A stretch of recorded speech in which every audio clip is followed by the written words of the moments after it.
This broadcast will begin in 5 minutes.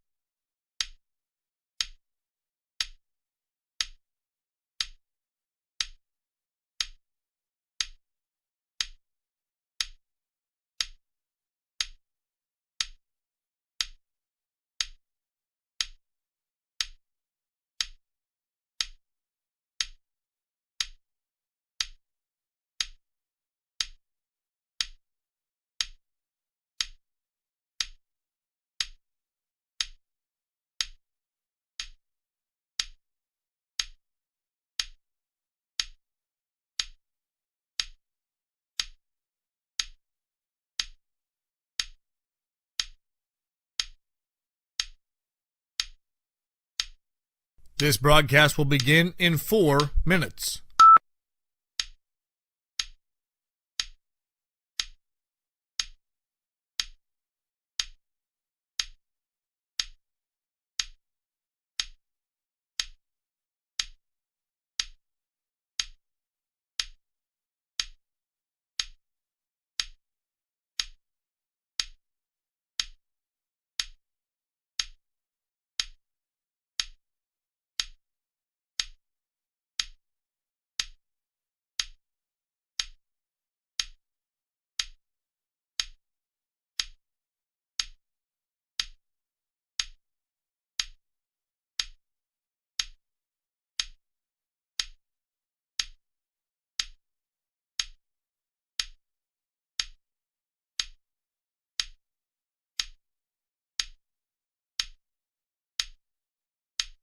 This broadcast will begin in 3 minutes.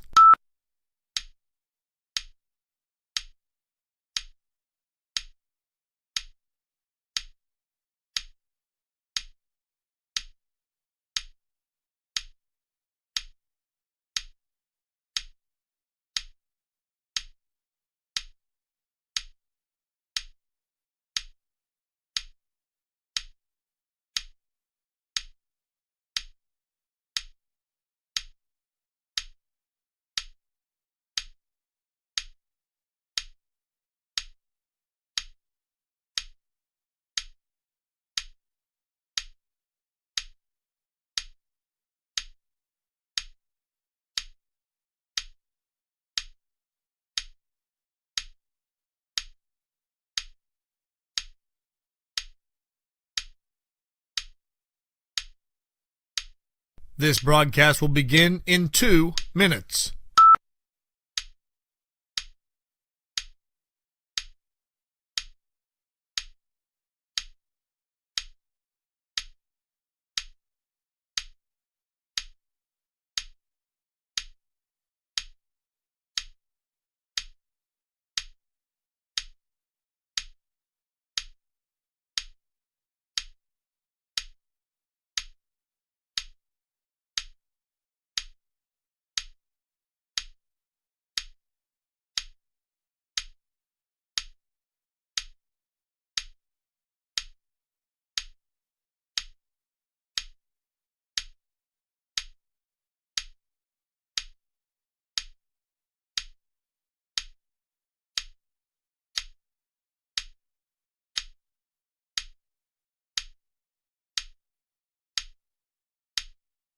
This broadcast will begin in 1 minute.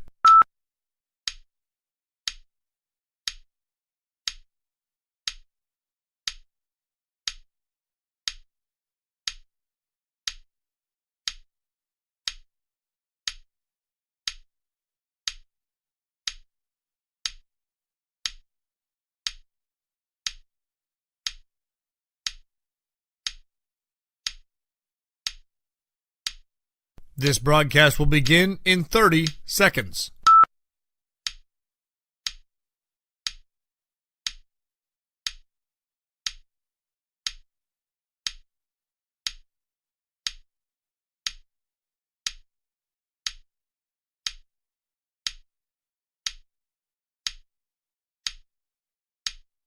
Ten, 9, 8, 7, 6, 5, 4, 3, 2. He's going to take it himself for a championship. A double play wins it for Frazier. Turn it to the end zone. What a catch. McKinnon, touchdown. Into the layup goes at the buzzer. Wins it. The championship. This broadcast is a production of the WJPA Sports Network, presented by CNX Foundation.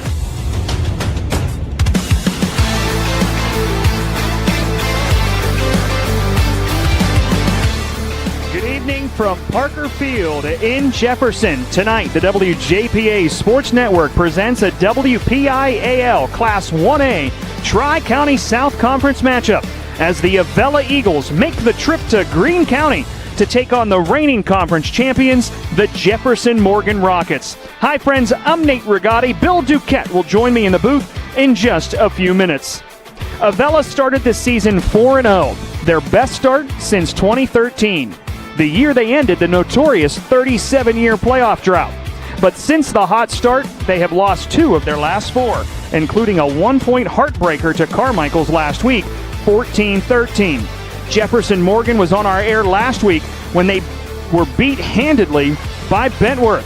The Rockets lost their starting quarterback in the loss, which was their first regular season conference loss in nearly 2 years. Now, the Rockets need to get by Avella tonight without their starting quarterback to most likely even have a shot at a conference crown. Tonight's game on the WJPA Sports Network is brought to you by the Washington County College Center, operated by the Community College of Beaver County. By Bud Bear Mazda and Bud Bear Buick GMC, Route 19 South, Washington, home of Bud Bear Cares Rewards Program. By First Federal Savings and Loan of Greene County. People you know, people you can trust. By the Washington Greene County chapter of the Pennsylvania Sports Hall of Fame, celebrating our region's rich athletic tradition. By Advanced Orthopedics and Rehabilitation and Advanced Surgical Hospital. By Quality Quick Printing, your Team Spirit printing headquarters since 1978, online at qualquick.com. By CNX Dreamfields, making your dream field come true. By Washington Financial Bank, for 125 years, proud to be the bank that gets you. By Alex Paris Contracting, a commitment to quality and service exceeding expectations. By the Washington County Human Services Department, take the first step toward a healthier life, call 724-228-1234. And by GG&C Bus, GG&C drives Avella. Drive for GG&C. Call 724-222-2320. When we come back, we'll take a look at other action across the WPIL tonight, talk with both of our head coaches from Avella and Jefferson Morgan, and break down this matchup. It's all next on the WJPA Sports Network, presented by the CNX Foundation. Start strong and stay local. CCBC's Washington County College Center gives you the edge to get ahead. High school students can learn to fly before they drive with our Aviation Academy. If helping others is what you do, let us help you. Advance from LPN to RN and open new doors in your healthcare career. Or get ahead in college by earning general education credits. No matter your path, we're here to help you move forward. Learn more at ccbcwashington.com.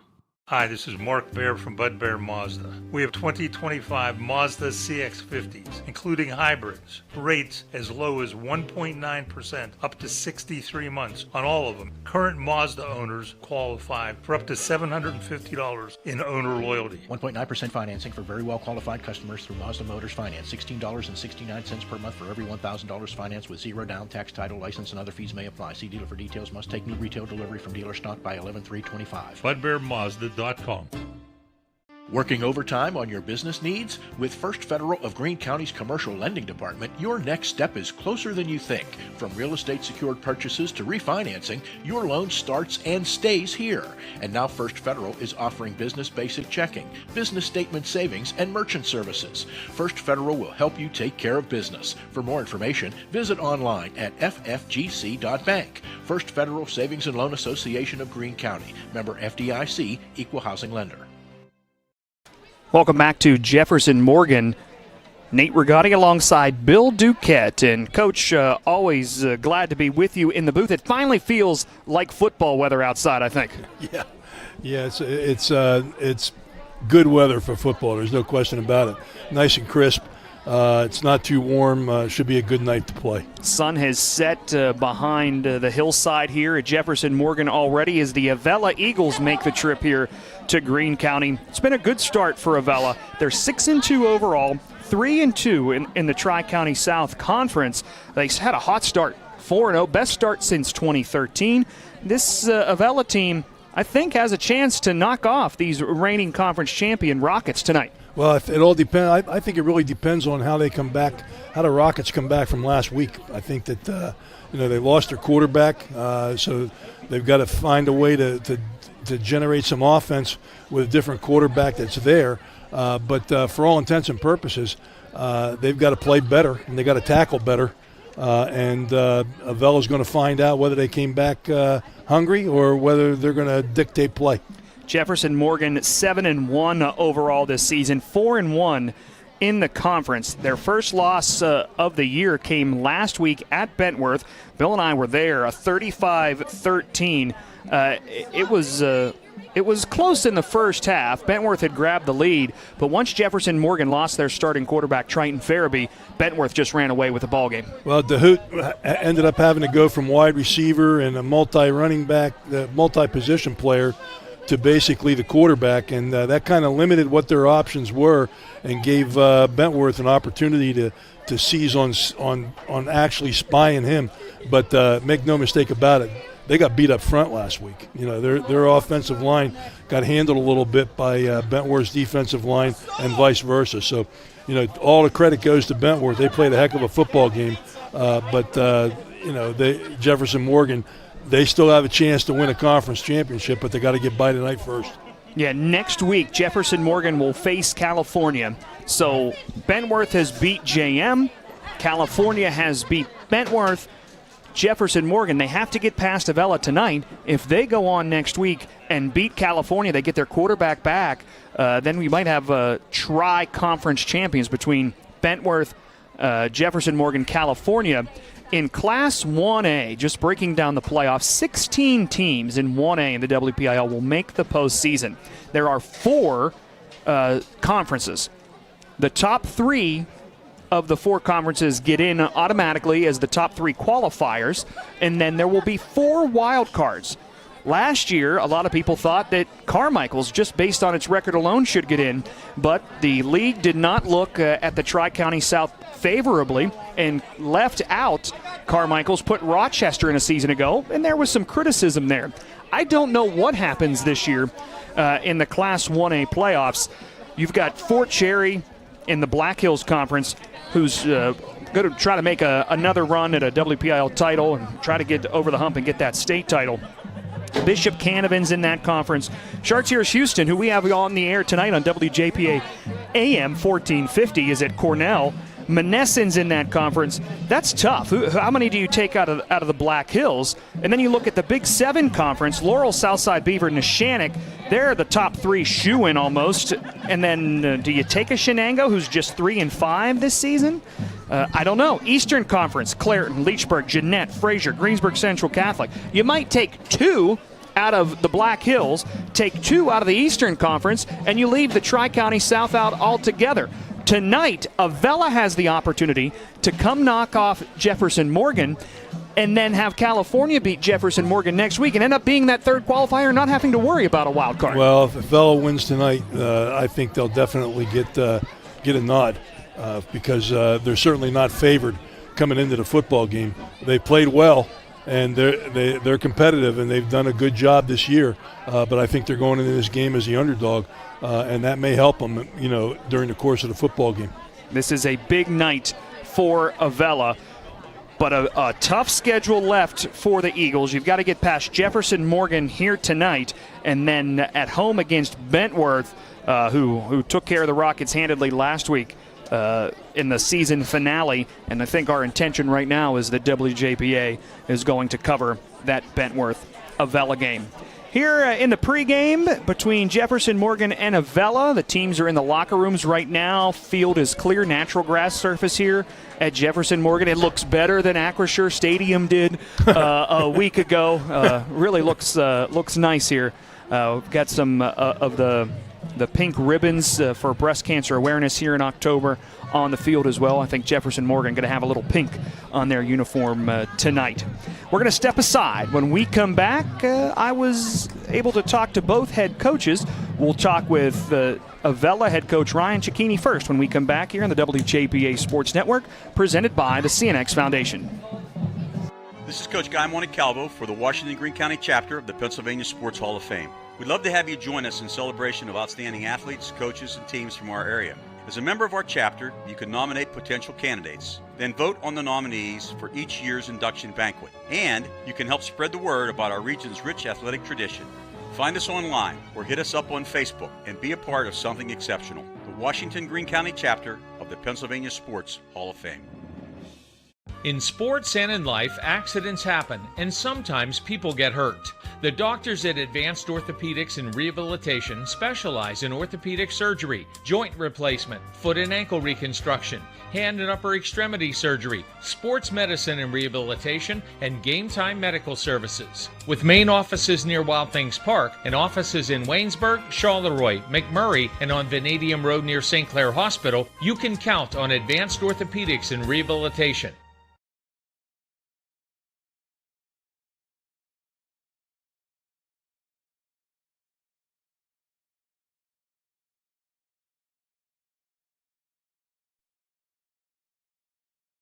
You're having a good year.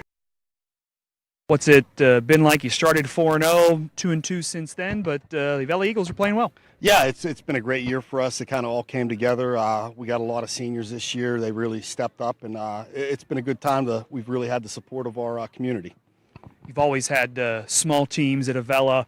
Tri-County South, it's always a small roster, but we know Avella always struggles with numbers. What's it been like in that aspect for the team this year? We've been right around 20 all year, which is really good for us. We've been fortunate. We've been pretty healthy most of the year, so that's the key for us. You know, when we get some injuries, we get down to 14 or 15. It's hard to do much of anything, including practice. But this year we've been fortunate, and we're hoping to stay healthy for the rest of the year. Sometimes it's just a success to make the playoffs.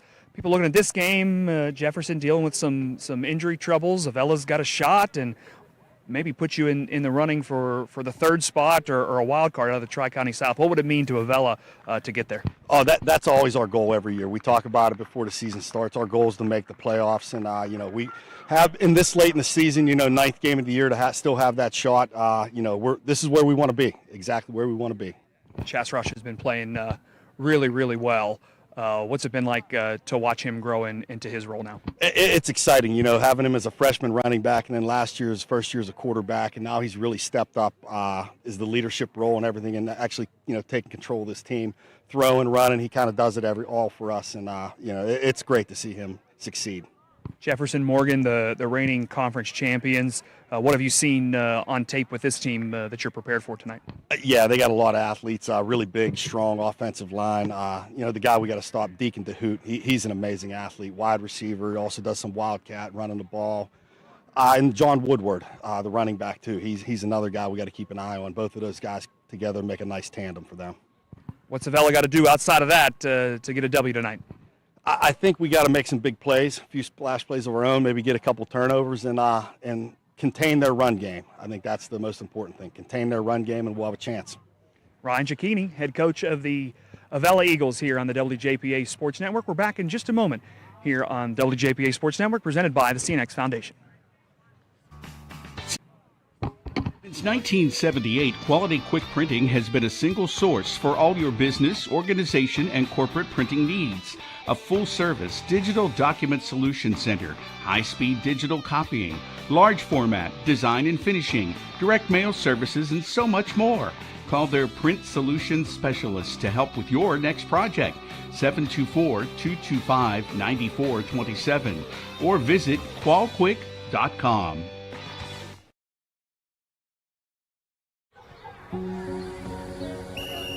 My dream field has a scoreboard with a giant TV. My dream field has dugouts for our mascot to dance on. My dream field has lights to play at night. And a duck pond. CNX is making dream fields come true by donating millions of dollars throughout Appalachia. Nominate your field at cnx.com/dreamfields. Welcome back to the pregame show here on the WJPA Sports Network. Now in Coach's Corner with Jefferson Morgan head coach Shane Zayats. Coach, tough loss last week at Bentonworth. We were there. Jefferson played really hard, but ended up losing your. First of all, how is Triton Fairby doing? He's here, so he's up and around, and kind of go from there. But we'll see. That's good, and, yes. and we're rooting for him and hope to see him hopefully back on the field before the end of the season for Jefferson Morgan. What did you learn last week in that game? Ben Hayes was really good, of course, but what did you learn about your team? Well, we're going to find out how we bounce back tonight, that's for sure. We kind of got punched in the mouth a little bit last week, and we're going to see how we respond this week. Important to try to make the playoffs here. This Avella team has made a little turn from last season. They've been looking good. What have you seen on film, or what do you know about this Avella squad? Solid team. They got an offensive line, defensive line that's really good. They got a couple of skill guys that are kind of match what we can match. So they're going to be tough. What's it going to take for Jefferson to get the win tonight? Score more points in Avella. You know, my father-in-law, that was his famous line as a Carmichael softball head coach. So thank you so much, Coach Zayats of the Jefferson Morgan Rockets. We'll be back in a moment here on the WJPA Sports Network, presented by CNX Foundation. You deserve a bank that lifts up your business, that shares your spirits, and your taste for success. At Washington Financial, we pride ourselves on crafting solutions that are as one-of-a-kind as your business is. Go with the bank that gets you. Washington Financial Bank.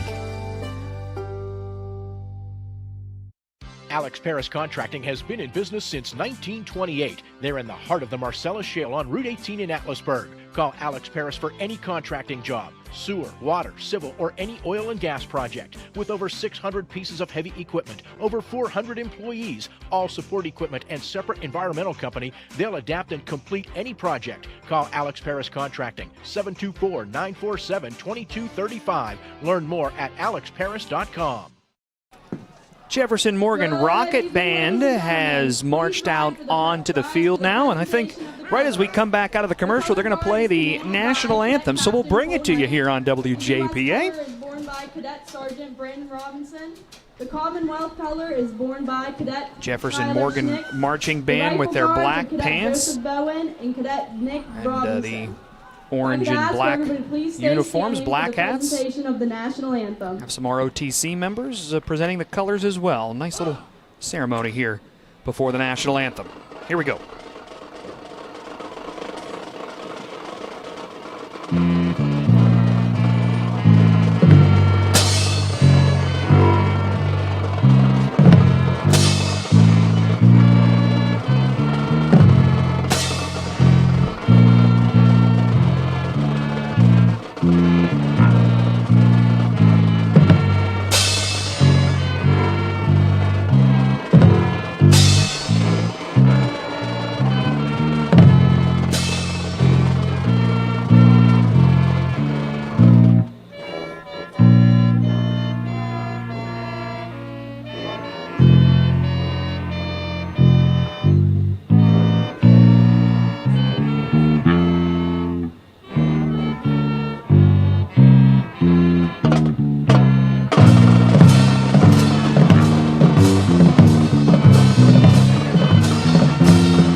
Jefferson Morgan marching band here at Parker Field in Greene County. The Avella Eagles making the trip here to take on the Jefferson Morgan Rockets tonight. Ask our producer Scott Donnelly to pull up our graphic for tonight as well of the other games around Washington County. The games we're watching tonight, 6A Quad County, Cannon Mac is at Norwin tonight. Peters Township makes the trip to Baldwin in 5A. That's the Allegheny 6 Conference. For a Big 6 Conference, Trinity is at Laurel Highlands, and Bell Vernon is hosting Ringgold. 2A Century Conference. Charleroi is at Waynesburg tonight, and Wash High is hosting Carleton. A lot of eyes on the Prexies. Take care of business tonight against Carleton, and next week Wash High will be playing for a Century Conference title against Seton LaSalle, and our intent is to broadcast that game on WJPA next week. 1A Black Hills Conference, Burgettstown is at Sarah Catholic, and our other game on WJPA tonight is Chartiers Houston at Cornell. You can find that on WJPA AM 1450, online WJPA.com, and of course on the WJPA Sports Network YouTube page. Other games in the Tri-County South tonight. Of course, our game here, Avella at Jeff Morgan. Mapletown is hosting Bentworth. Beth Center is at California. And our friends at greensports.net are broadcasting the Carmichaels at West Green game. Non-conference tonight in Washington County. McGuffey is at Highlands, and Fort Cherry goes to Shenango. The Shenango also in 1A, but that's just a non-conference matchup. Next week, some numbers will be, next week, 2 weeks or so, I think very beginning of November, the new enrollment numbers will be released. And some eyes on McGuffey. They might be able to drop back down into 2A, and that might help that Highlander program. They've had a rough time up in 3A. Yeah, it's if you're right in the borderline and you got to compete against the bigger schools, it's a tough road to hoe. Yeah. Our partner Bob Gregg has been reaching out to all of our local school districts in Washington and Greene counties to try to get those numbers. A lot of flat lines. I think the one I was watching the most is that McGuffey number. We'll see what they end up reporting in about 2 weeks or so. But hopefully for McGuffey, they'll be able to drop down back to 2A in football. The other one to watch, Trinity's been growing. I don't know if they get to 5A. They're the biggest 4A team right now. So if they put some numbers up, they could end up bumping up to 5A. Peters thinks they stay 5A in football, but they could move up in some other sports as well. But all of those numbers come out in the next 2 weeks or so, and then declarations of whether you want to play up are due before the end of the year. So a lot to watch in that as we get ready for conference realignment and all those goodies. Here at Jefferson Morgan tonight, getting set for the Avella Eagles. Always hard for Avella to field a team, quite honestly. And you heard Ryan Cicchini talk about it a little bit. Just 19 guys on the field tonight. It's even hard to practice. You can't even put 22 players on the field to practice against each other. Yeah, from a coaching standpoint, you have to practice half line. And if you're a running football team, the important part, not only at the point of attack, but is the backside to cut the pursuit angles off. And you don't really get a chance to do that with the whole team in front of you. You have to go half line, so you go in center guard, tackle, tight end if you have one, and a backside guard. And then you got to fill in, and you're probably not filling in on defense with people that are supposed to be playing those positions on defense. So you really don't get the feel. And one of the things that coaches try to do is they try to, let's give our kids a game atmosphere in practice so the game's easy.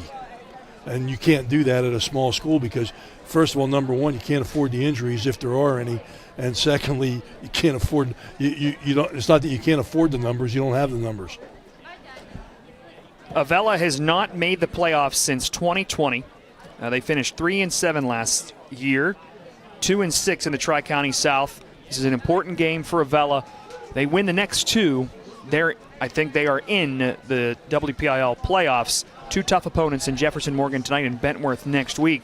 But they last won a playoff game 1961. It's the year they won the WPIL championship. Not a single playoff win since then. This is a program that's had made national news because cheerleaders have come off the sidelines and literally into the game. Anastasia Barr, 2010 or so, her sisters played basketball. She came literally from the sidelines as a cheerleader to play linebacker. Was on Good Morning America, all the good things back then. Just hard to get the numbers up in these rural schools. And all 1A. I mean, they are not alone in that battle in roster size. Now, Jefferson Morgan has a good bit more than they do here tonight, but Avella is not alone in that issue with low roster numbers. No, and the thing is that most of the kids that play, if a kid plays football, he probably plays another one or two sports, that he's going through. And it's not easy. Yeah, it's not easy. And when I first moved out here and back in, we won't say how old you are. It's okay. I was not used to seeing small schools because I was from the Easton Allentown, Bethlehem area in New Jersey. So most of our schools were, 2,000, 2,100, 2,200, and in order to follow, you just it's very, very difficult to coach at a small school. It's just very difficult because of practice organization, things like that. Think about this. They have 19 players here tonight. They returned 15 starters from a season ago. So, I mean, everybody's getting a chance to play for the most part. I think they've got a large number of seniors, too, and that's the ebb and flow of the roster. In high school, you can't – well, you couldn't recruit. I guess you can recruit now, but, you couldn't recruit. So you're dependent on what the senior class looks like in terms of boys and interest year to year to year. So if you graduate, I'm assuming that if you graduate 15 seniors out of one class at Avella, you're talking 2/3 of the whole football team isn't going to be back next year. And you got to go find players, and probably half of those players you find have not played football before. Average class size at Avella is 40. Yeah. So it's their average graduating class. Now, some of those players that have returned, one of them that I want to talk about is Charles Russ, goes by Chaz. He was a captain as a sophomore a season ago. Despite playing through a broken hand last year, ran for 619 yards and 5 touchdowns, threw for another 341 yards and had 4 touchdowns in the air. This offense runs through their quarterback. I mean, every offense runs through their quarterback, but he's the guy. He's their leading rusher this year, and, of course, he's the guy slinging it in the air. Yeah, no question about it. And he's a rangy kid, 6'1", 205, 175. I don't know what he weighs, but that's a pretty big difference, isn't it? He benefited from a transfer. Yeah, coming in. Noah Kimberlin, who's a running back, 5'8", 150-pound senior, transfer from Weirton. He benefited from that transfer coming in because Kimberlin has done a nice job. He's attempted 67 rushes, 455 yards. He's averaging 6.8 yards a carry. Probably should get the ball more. You're probably right about that. Let's see what Noah Kimberlin can do tonight. He had 3 touchdowns against Mapletown at one point this season. He has carried the ball the second most times behind Rush. Rush has actually carried the ball a significant amount more as the quarterback. We saw in a game earlier this season where the whole offense was the quarterback. He just ran it every time, and it struggled, really struggled. That was the Norwin Cannon Mac game. Yep. Norwin's at Cannon Mac Mount Lebanon tonight. It's Mount Lebanon Cannon Mac, where Mount Lebanon was just trying to do everything with their quarterback, could not do anything else with it as Avella runs onto the field tonight. We'll see if Avella can spread it out a little bit tonight. Again, Jefferson Morgan playing without their starting quarterback. Triton Farabee was injured last week in the game at Bentworth as the Rockets come out onto the field. Was injured in the game last week at Bentworth. How much can Deacon DeHoot do on his own tonight? Who else can step up for the Rockets? Well, that's what they need to do. I think what they have to do, as I said before, I think they have to step up defensively and tackle better than they did last week. If they do that, I think DeHoot's going to break at least one. And that's one of the things that Avella has to do. They have to basically spy him, try to make sure that he doesn't get the big play on him, because big plays can break these games wide open real early. And Jefferson has struggled with John Woodward's injury. He's had a hand injury, arm injury for the majority of the season. It's limited his number of carries. We saw last week the opening kickoff by Jefferson Morgan returned 70 yards for a touchdown by Woodward, but only carried the ball about 4 times in the whole first half. If he gets healthy enough, he can carry the ball. See what he can do tonight. That adds that extra weapon for Jefferson Morgan. Captains walking out onto the field right now. Deacon DeHoot, as well as Eli Hill, Grayson Marmey, and it's Donovan McCartney for Jefferson Morgan. Captains for Avella, we'll see Eddie Crago a great offensive lineman for Avella, really a leader for this team. Cody Day out there, a senior. I love these guys now on the roster. They're listed as athletes. They're not a wide receiver. They're not a running back. They're just an athlete, ATH. They could probably put a couple of those guys down, even if they're not, because you got to play at least 2 or 3 positions, at a small school to make up for the difference if somebody goes down. And it'll be Avella who wins the toss, and they will receive. We'll have kickoff when we come back here on the WJPA Sports Network, presented by the CNX Foundation. Friday Night Lights brings our communities together, but too many families in Washington County are being torn apart by opioid addiction. I'm County Commissioner Nick Sherman, and I want you to know you're not alone. Help is here. If you or someone you love is struggling, call our confidential hotline today at 724-228-1234. Together we can fight addiction and build a strong future for Washington County. 724-228-1234.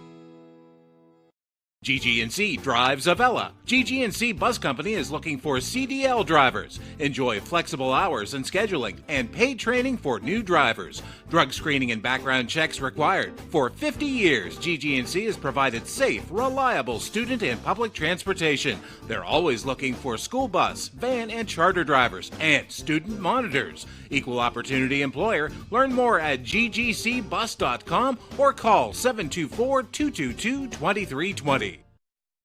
Kimberlin and Bryce Wright back deep to receive. Avella in their white away jerseys, the blue numerals, gold pants. Kickoff from Logan Yeck is taken by Bryce Wright. Right across the 35, brings it out to the 37-yard line, and that's where Avella will start 1st and 10.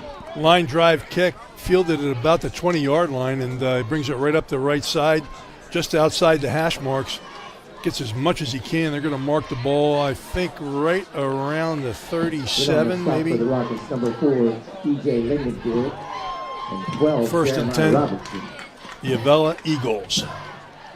Avella moving from right to left. Jefferson Morgan in their black home jerseys, black pants trimmed in orange, black helmets as well.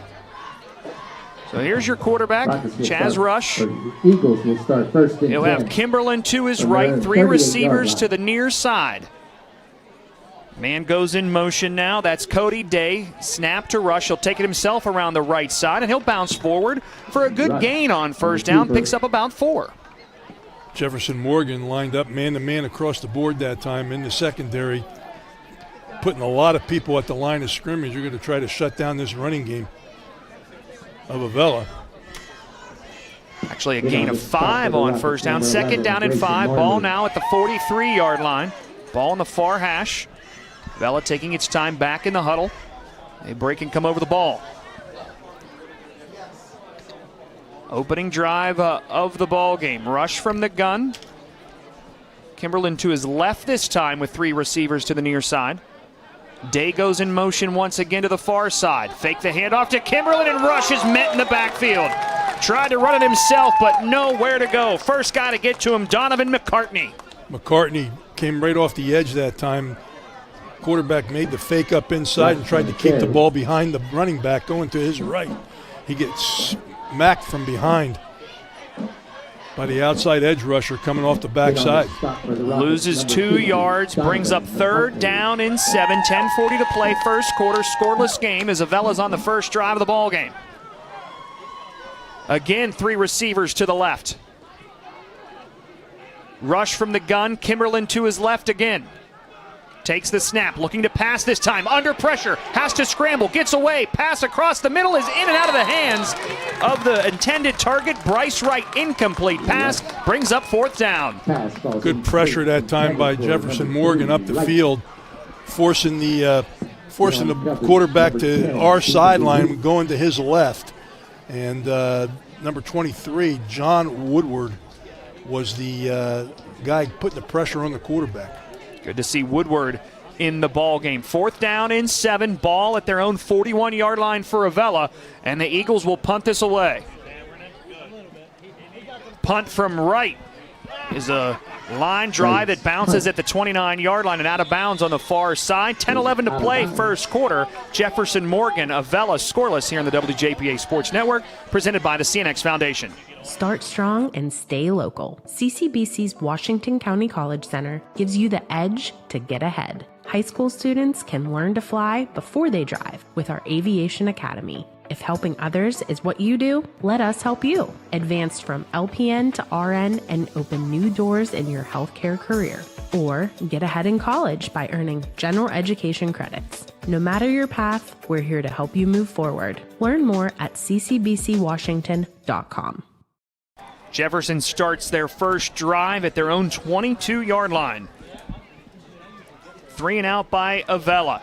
Here's Deacon DeHoot, rolls to his right, looking to pass, and he overthrows his intended target. Tried to find Liam Rogers at about the 38-yard line, but it's overthrown. Took the direct snap, rolled to his right, just overthrew an open receiver that time.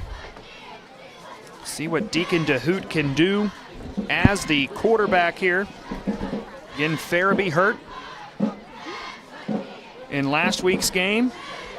DeHoot only ran for 67 yards last week. DeHoot passing, that makes him 1 for 9 as a quarterback. Second and 10 from their own 22-yard line. This time handed off to, no, it's a keeper by DeHoot. Now bounces it back to the middle of the field. DeHoot trying to get something out of it and somehow will get across the 30-yard line. He'll be close to the first down marker. We'll see where they spot it. He put a move on somebody, just dropped him right about the hash mark on the 25-yard line. Everybody was following Woodward, myself right and the cameras. It was on the 20. And they do give him a gain of about 11, and that'll move the sticks. 59, Kramer in on the stop for the Eagles. And when you get an athlete that's running around in an open field, that field's 54 yards wide. Clock rolls, 9:20 to go in the first quarter. Jefferson Morgan and Avella scoreless. Rockets with the ball at their own 33 in the far hash, moving from left to right. Handoff this time goes to Woodward. Tries to take it to his left.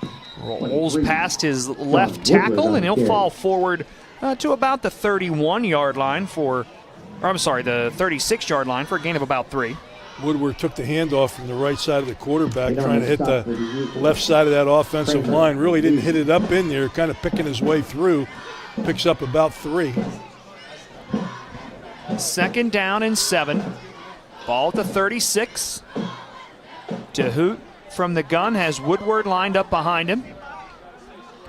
2 receivers to the near side. Handoff again to Woodward, plowing forward up the middle. Gets hit at about the 40. Will be a third down.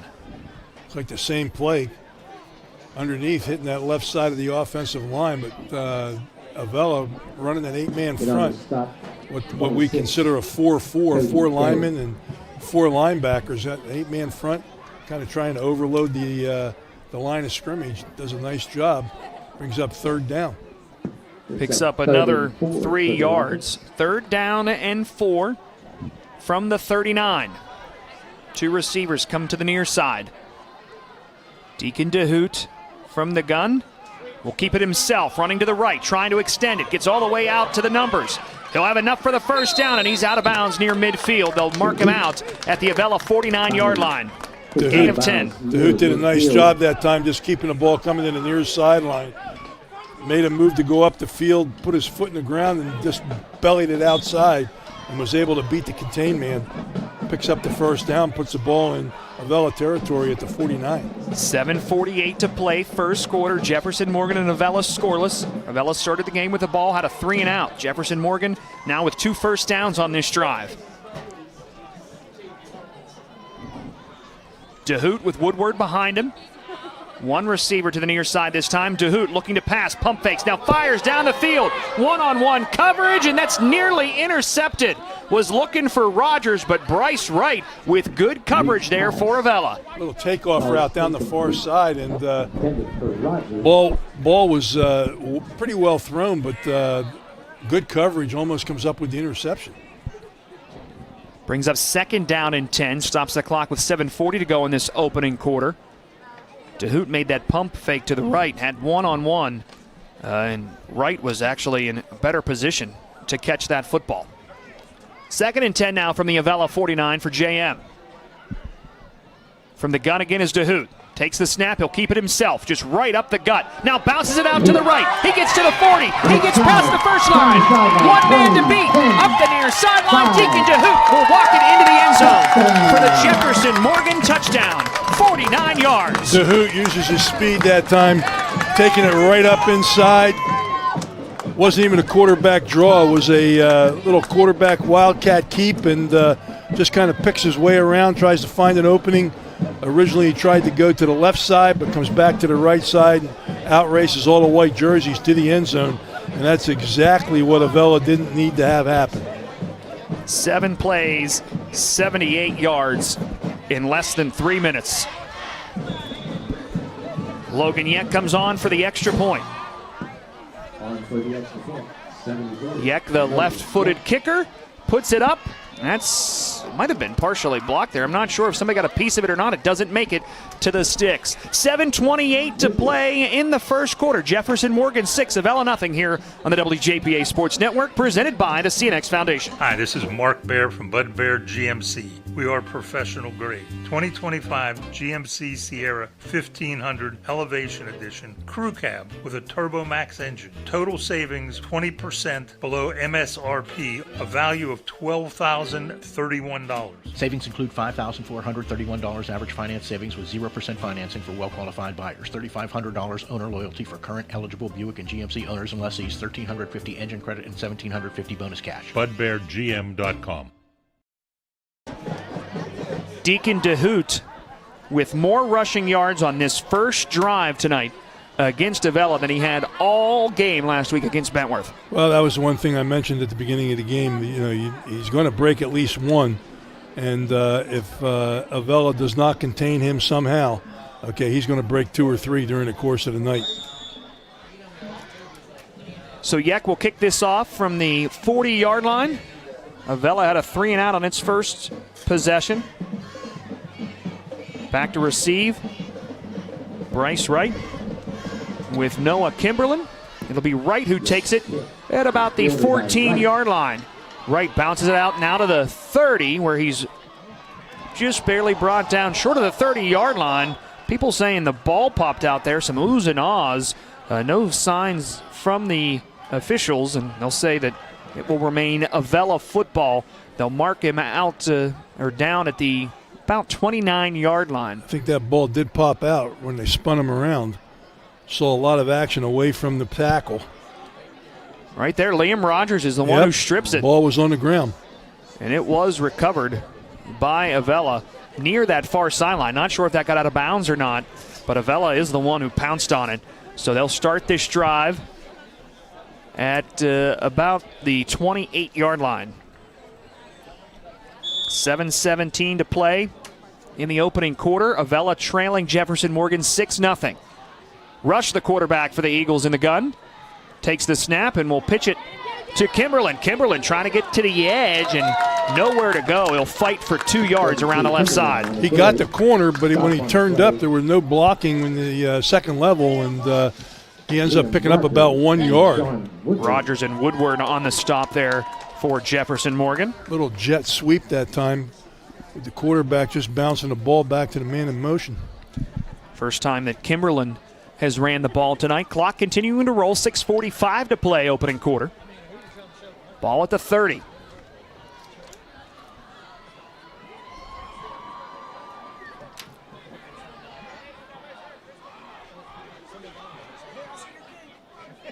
This time rush from the gun. Has Samal to his right, fires this one on a slant route to Bryce Wright. Made the catch and the ball popped out, or they're going to say incomplete. Incomplete. Incomplete catch there by Bryce Wright. Would have been short of the sticks here. Let's watch this replay.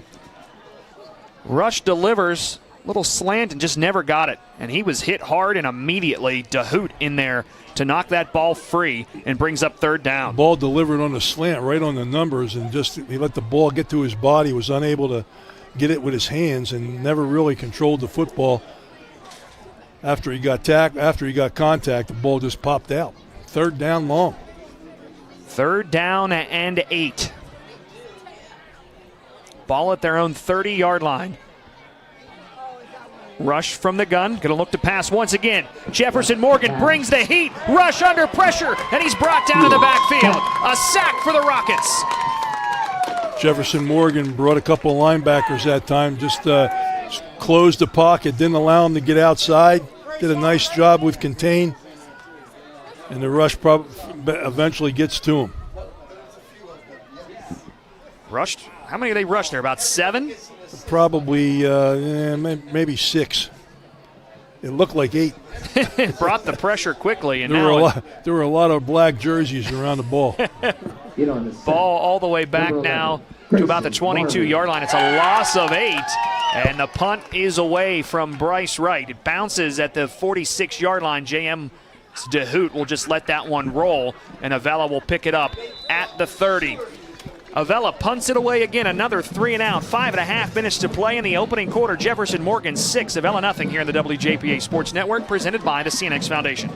This is Coach Guy Montecalvo for the Washington Greene County chapter of the Pennsylvania Sports Hall of Fame. Thanks to the support of CNX, GBU, Printscape, the Pony League World Series, and the participants in our annual golf outing, we awarded nearly $14,000 in scholarships to local high school athletes, plus $3,000 to our Courage Award and Edward Monaco Above and Beyond Award winners. And we granted money to high school athletes starting their own nonprofit charities. We encourage you to join us at our next meeting and be a part of something exceptional. The Washington Greene County chapter of the Pennsylvania Sports Hall of Fame.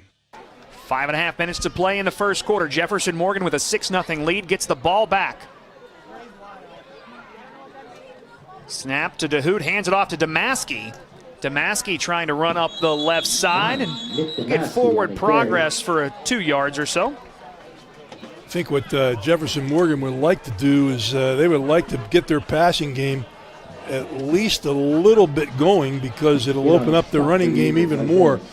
The one way you open up the running game is give the ball to DeHoot a couple more times, and that'll do it. But it's a lot easier if he can complete a couple passes, loosen up that secondary, so there's not as much pressure at the line of scrimmage when he goes to run the football.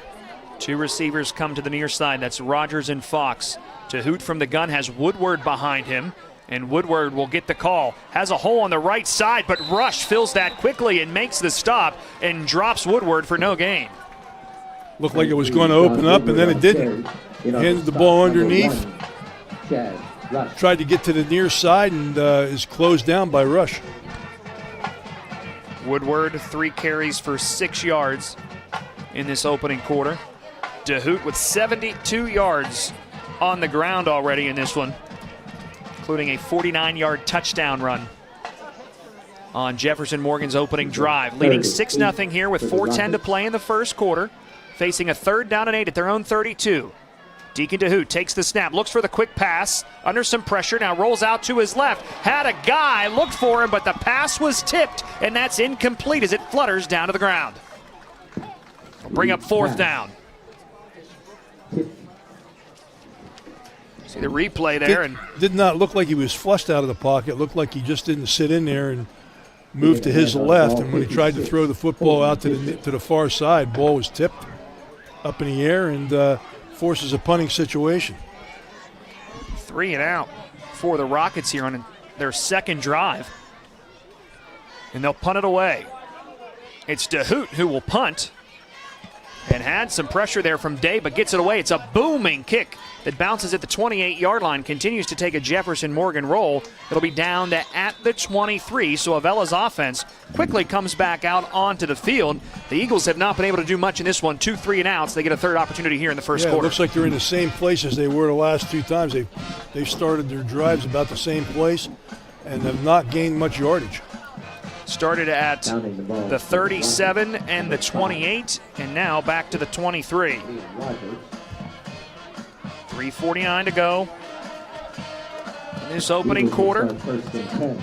They're going to be rushing, trying to rush against 8 or 7 people based on how many receivers they throw out there. Jefferson Morgan playing man-to-man across the board in the secondary most of the time. Avella has yet to get a first down. Going to mix it up here as Rush goes under center for the first time. Sends Kimberlin in motion, pitches it back to him, moving to the left. trying to cut up across the 25-yard line. Cut down on the play by Grayson Marmey. And he'll pick up 2 or 3 yards there on first down. Took a pitch coming to the near side. Safety corner came up and made the tackle as he turned up the field. Move that ball out to the 28. I don't think he made that much. I didn't think so either, but they give him, it's like about 5 yards.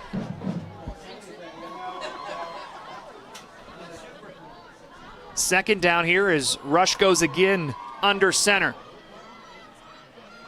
Wright goes in motion. He's the one who gets the call. Wright pulled down after picking up another 1 or 2 for Avella. Little double wing. Little fake to the fullback up inside, running a little Delaware wing T basically, and fake to the fullback, handed to the running back going to the far side, tried to cut off tackle. Was not able to get up the field. Give him 1 yard. It'll bring up third down now at the 30-yard line. 3rd and 4 for the Eagles. Avella facing another third down here. Rush goes under center once again.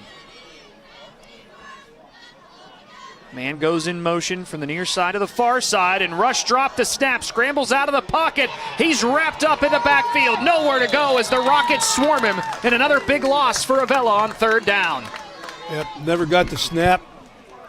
Ended up picking the ball up and securing it, which is a good thing, but he never really got the snap from the center. Had to get down to the ground and pick it up. Tried to beat it to the near sideline, but wrapped up by about 4 black jerseys. That's Eli Hill all over Rush in the backfield, and Avella with its third 3 and out of the contest. Will have to punt this ball away once again. This is the furthest that they've been back. Wright with his heels at the 15-yard line gets the kick away, coming to the near side. Jefferson will get good field position. They'll have the ball around midfield when we come back at the WJPA Sports Network, presented by the CNX Foundation. In sports and in life, accidents happen, and sometimes people get hurt. The doctors at Advanced Orthopedics and Rehabilitation specialize in orthopedic surgery, joint replacement, foot and ankle reconstruction, hand and upper extremity surgery, sports medicine and rehabilitation, and game time medical services. With main offices near Wild Things Park and offices in Waynesburg, Charleroi, McMurray, and on Vanadium Road near St. Clair Hospital, you can count on Advanced Orthopedics and Rehabilitation. Rockets will start this possession at their own 49-yard line. 1.5 minutes to go in this opening quarter, leading 6-0. DeHoot, the quarterback, rolled like he was going to run it, then fires it out to Rogers on the far side, who will be close to the first down marker. First completed pass by DeHoot. DeHoot just took the snap from center. It looked like he was going to run the football. Raised up and threw it to a little hitch route on the outside. Nice, easy throw. Give him a completion. 26, Cody Day. And makes him 1 for 4 tonight. Move it up to the 41-yard line. Gain of 10. Jefferson gets a first down. Move the sticks. Final minute of this opening quarter. Just little throws like that just loosen defenses up a little bit. 2 receivers to the near side. DeHoot rolling out that way, decides to tuck it and run. Pushes running back in front of him. DeHoot trying to get to the edge, and he does. Here's DeHoot. Has a block from Fox. Makes a man miss at the 5. Then he's into the end zone for the touchdown. Jefferson Morgan strikes again. Again, DeHoot just showing his speed going to the outside. Everybody misjudges him when he turns the corner. He turns the corner. Everybody takes a pursuit angle that's a little bit too behind and does not get an opportunity to tackle him, and he makes the last guy miss. 38 seconds remaining in the first quarter. Jefferson Morgan strikes again, now leading 12-0. They missed the extra point the first time they scored.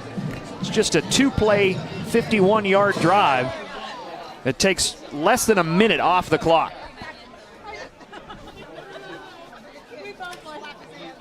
And they will line up to go for 2 here. Clock chasing down to some 6. points. DeHoot direct snap. Bounces it up the middle. Is he in?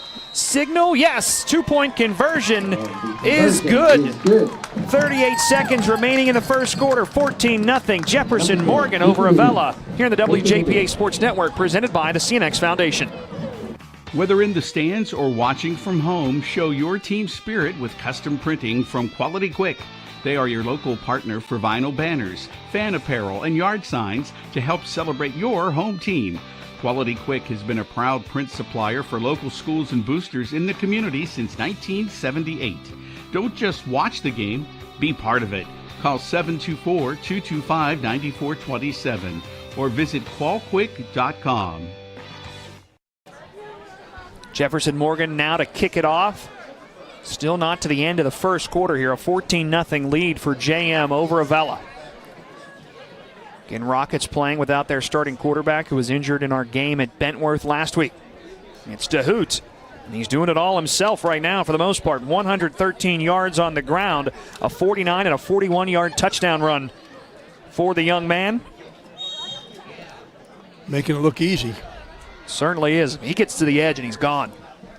Reminds me of another quarterback down at Fort Cherry. Oh, Matt Sieg from Fort Cherry, who decommitted from Penn State this week with the James Franklin News. Here's the kickoff from Yek. It'll be taken by Kimberlin at the 25-yard line. Kimberlin across the 30 and gets double teamed there and brought down across the 30-yard line. And Avella, their offense will come out once again. 3 straight 3-and-outs for the Avella offense, just trying to get something going. I think if they throw the ball on first down, a little play action, might get them a first down, might get them a completion.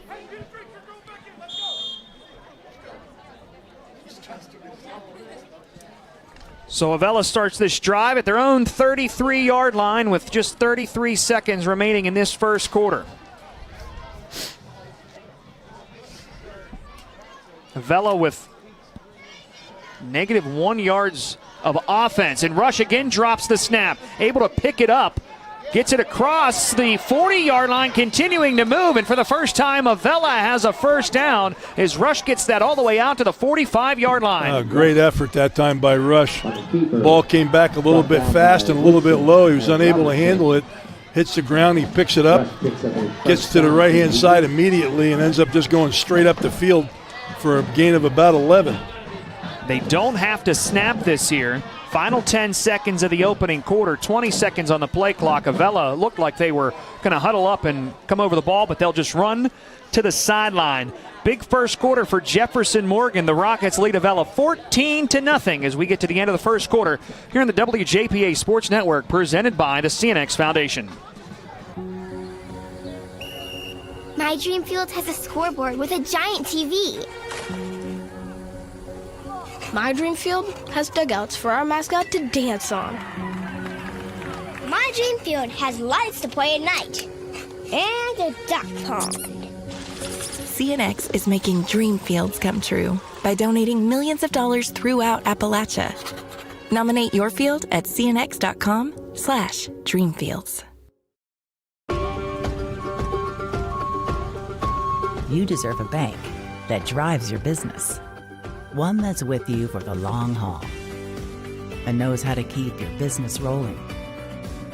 At Washington Financial, we pride ourselves on delivering customized solutions, ones that are built for the unique journey your business is on. Go with the bank that gets you. Washington Financial Bank. Jefferson Morgan with 121 yards on the ground, 10 yards in the air, 131 yards of total offense in the first quarter. Avella, 11 yards of total offense. They just got into the positive after that 12-yard rush by Chaz Rush. Yep, that was it was a good effort by Rush that time, and let's see what else they can do. First down and 10. The sticks have flipped, as Avella has as well, at their own 46-yard line now. And again, a keeper by Rush. He'll get to midfield. Good gain of about 4 on first down. That's basically the same play that he just ran. Going to his right, just fake the ball to the back up inside, and he keeps it off his tail and gets to the right side. Picks up about 4. Second down and 6 at midfield. If the Eagles can get across the 50, this will be the first time. that they have gotten into Jefferson Morgan territory. Just one first down in the game for Avella this far, trailing 14-0. Rush from the gun this time. Kimberlin to his left. Day goes in motion to the far side. Low snap once again. Rush has to pick it up off the grass, and he's brought down in the backfield. John Woodward got to him first. He loses a yard on the play. Woodward right up the field. Gets him right around the knees, knocks him down, gets him for a loss. Rush has had trouble with the snap as well. He's had trouble handling a bad snap. He's had to pick it up off the ground a couple of times now, as it brings up third down for Avella once again. Nate Rigotti alongside Bill Duquette. Glad to have you along on WJPA FM 95.3, online, WJPA.com, and on the WJPA Sports Network page on YouTube. Third down and 7 from their own 49-yard line now for Avella. Again, another low snap. Rush looks to pass, firing to the near side, and he throws it in between two receivers. Kimberlin and Day both had beaten the defenders, but neither of them could get their head around to see that ball fast enough. They can run by the defender. The defenders are all playing man-to-man. They can run by them, but the quarterback has to hold the football and throw it. You just can't get rid of it expecting pressure. So it brings up fourth down and 7 now. 10:22 to play, second quarter. Avella already trailing 14-0. Will punt for the fourth time in this game.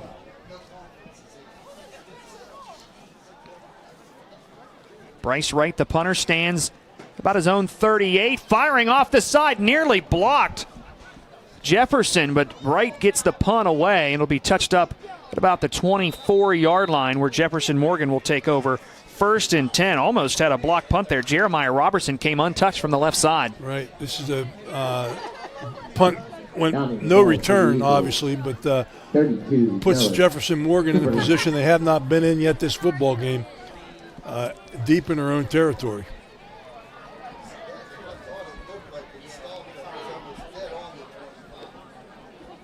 Officials in a conference. I don't see a flag. They were all talking. Usually they discuss penalties when you do that, but I did not see a flag.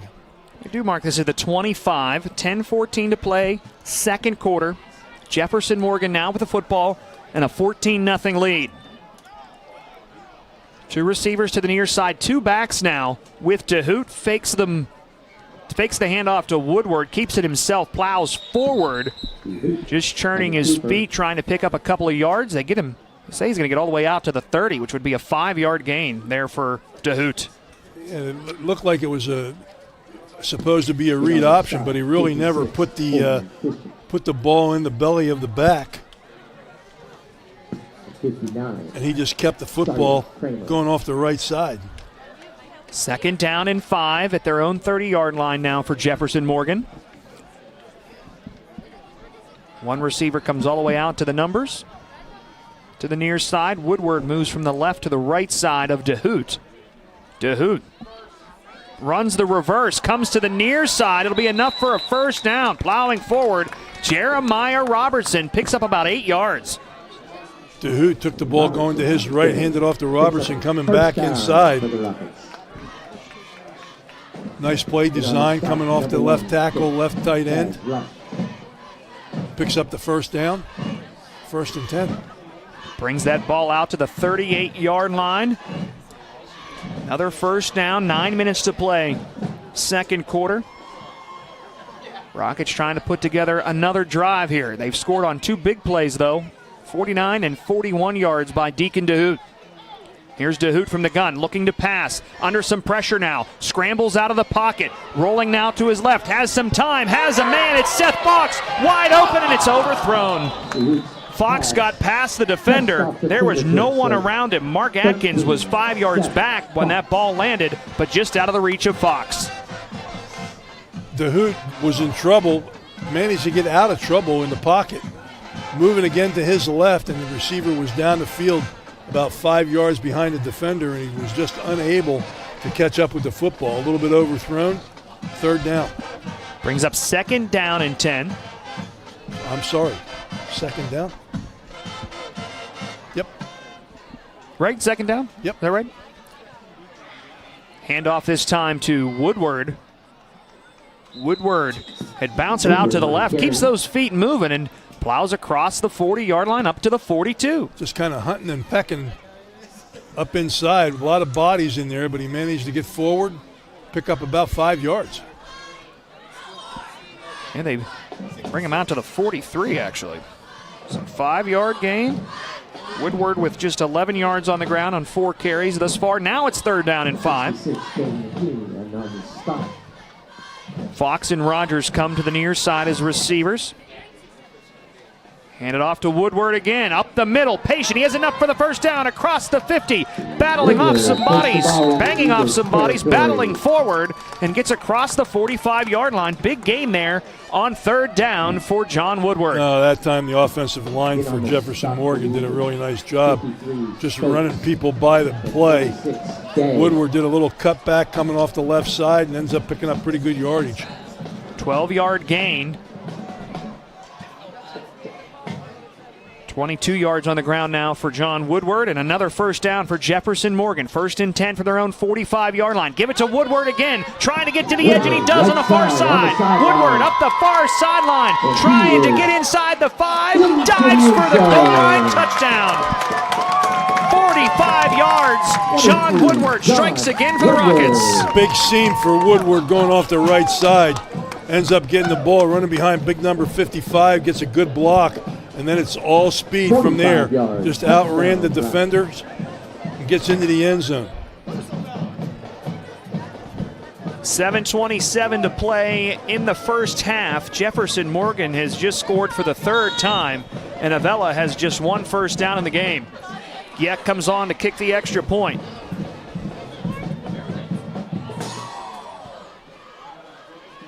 Jefferson Morgan using big splash plays to score.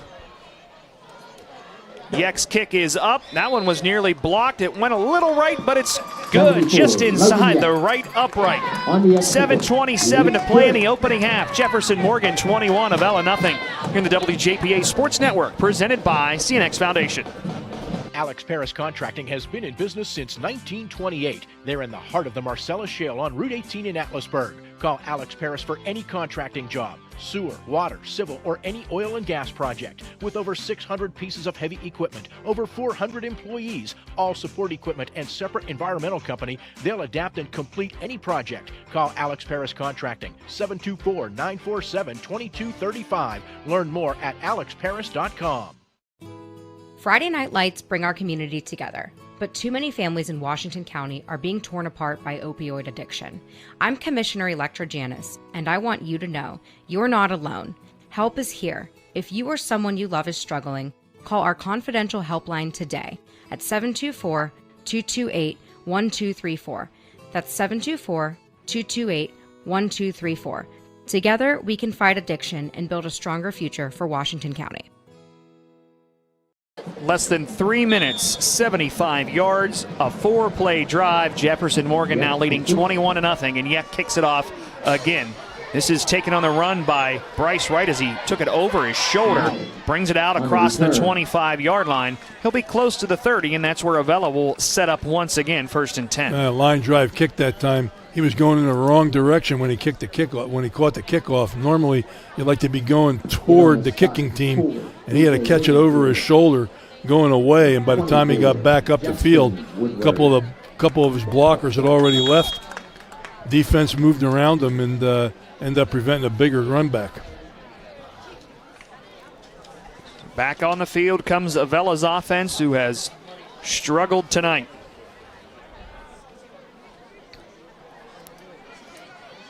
Just 13 yards of offense and 1 first down for Avella in this game as Rush goes under center. Kimberlin comes in motion, takes the handoff. Kimberlin now moving up the middle, and he'll plow forward to about the 35 for a gain of 5 on first down. Little buck sweep, fake to the fullback, give to Kimberlin coming from right to left from his wingback position. He gets the football, gets to the line of scrimmage, gets bounced around, does a little spin, and picks up about 6, maybe 5. Under 7 minutes to play in this first half. 21-0. Jefferson Morgan. Avella with the football. 2nd and 5 from their own 35. Rush under center. The wing tee. Wright goes in motion again. The snap is dropped, and Rush has to just fall on top of it. He'll lose a yard, and that has been a problem tonight for Avella. Yep. You remember when the shotgun came into vogue, everybody was worried about the snap for the shotgun. This might be a fumble. Jefferson Morgan thinks they have the football, and I think the officials say they do. Fumble on the play, and Jefferson Morgan comes up with it underneath that pile. Turnover, our first one of the ball game. Again, it's different, a little bit different now with modern football. That the under center snap is the more difficult one than the shotgun. And this is exactly what Avella did not need. These are how games really get out of hand, when you start turning the ball over and giving teams short fields. JM gets the ball at the Avella 35-yard line, already leading 21-0 with 6:26 to play in this first quarter. DeHoot looking for it all. There's Fox. He has the catch at the 5-yard line, and he walks into the end zone. One play, 35 yards, and JM strikes again. Best thrown ball that I've seen DeHoot throw in 2 weeks. Little post route down the near sideline, and catches it going toward the goalpost. Perfectly thrown ball, makes the catch, gets in the end zone, and Jefferson Morgan strikes quickly. 6:18 to go in the second period, 27-0. Just one play after the fumble, and DeHoot looking for it all, finds Seth Fox. Yek on to kick the extra point.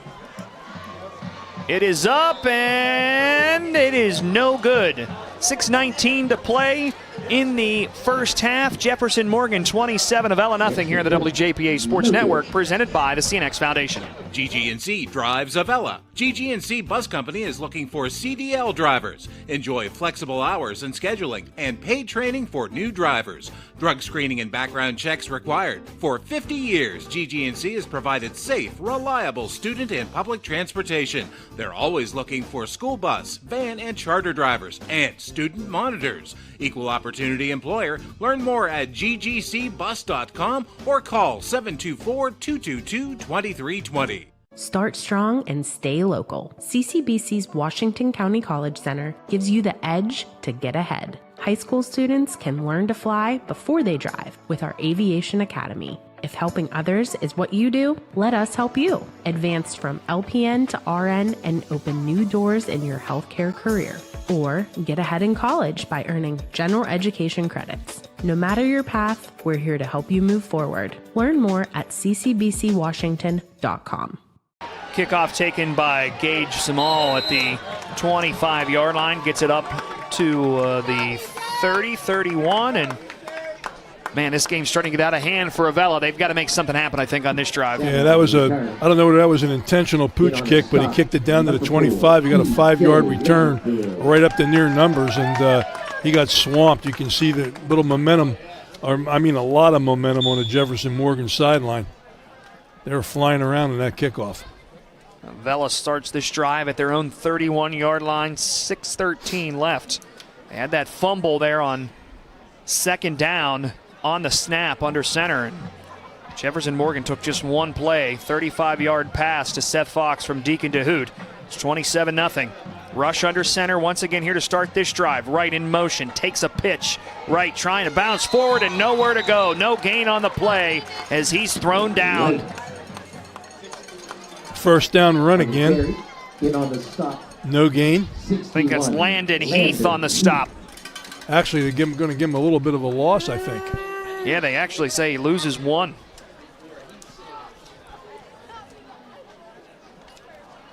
So they got to find some way to loosen this front up. Whenever they go to double tights in the two wings, they bring up 9 people. You know, it's tough to run against 9. 5.5 minutes to play in the second quarter. Avella with the ball at their own 30-yard line, facing a second down and 11. Rush under center. Brings Kimberlin in motion this time. Takes the snap, hands it off to the tailback, and he's swallowed up immediately. Trying to go to Dominic Musey, and nowhere to go. Maybe gets 1 yard out of it, back to the original line of scrimmage.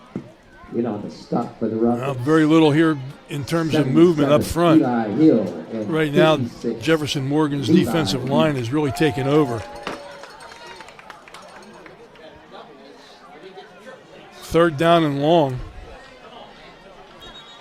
Third down and 10 from their own 31-yard line, and Avella is going to use its first timeout. 4:47 to play in the opening half. 27-0. Jefferson Morgan leads Avella here on the WJPA Sports Network, presented by the CNX Foundation. Hi, this is Mark Baer from Bud Bear Mazda. We have 2025 Mazda CX-50s, including hybrids. Rates as low as 1.9% up to 63 months on all of them. Current Mazda owners qualify for up to $750 in owner loyalty. 1.9% financing for very well qualified customers through Mazda Motors Finance. $16.69 per month for every $1,000 finance with zero down. Tax, title, license, and other fees may apply. See dealer for details. Must take new retail delivery from dealer stock by 11/3/25. BudBearMazda.com. Timeout on the field. Avella using its first, facing a third down and 10 from their own 31-yard line. Hey, at halftime, Bob Gregg did an interview this week. Big news out of the PIAA. The executive director, Dr. Bob Lombardi, will retire at the end of this year, effective December 31st. Congratulations to him. He's been a great partner to us here at WJPA over the years, and Bob got to talk with him, and we'll run that interview here at halftime in just a bit. 4:47 still to play in this opening half, though. Third down and 10 for Avella. Rush, the quarterback, takes the snap from the gun, rolling out to his left, looking to pass, fires, and is incomplete. It was right at the sticks for Kimberlin, but too tall for him as he couldn't get his hands up to it, and it brings up fourth down.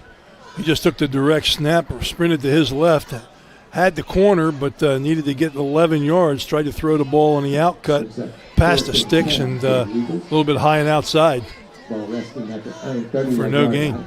Bring up fourth down and 10, and Avella will punt. They got a first down here. What's that? They're wrong. I don't know what the stick guys are doing over there. There it is, fourth down. The stick operation's not been great here at Jefferson. I've stopped watching them, quite honestly. And Bryce Wright will punt it again, and he does not get all of this one. Woodward will field it off a hop at the 49-yard line. I'm sorry, that's Robertson. Jeremiah Robertson takes it, and he loses the ball. It's scooped up by a lineman. Ball loose on the ground. That was ugly, and Avella might have the football. They think they do. Let's see what the signal is.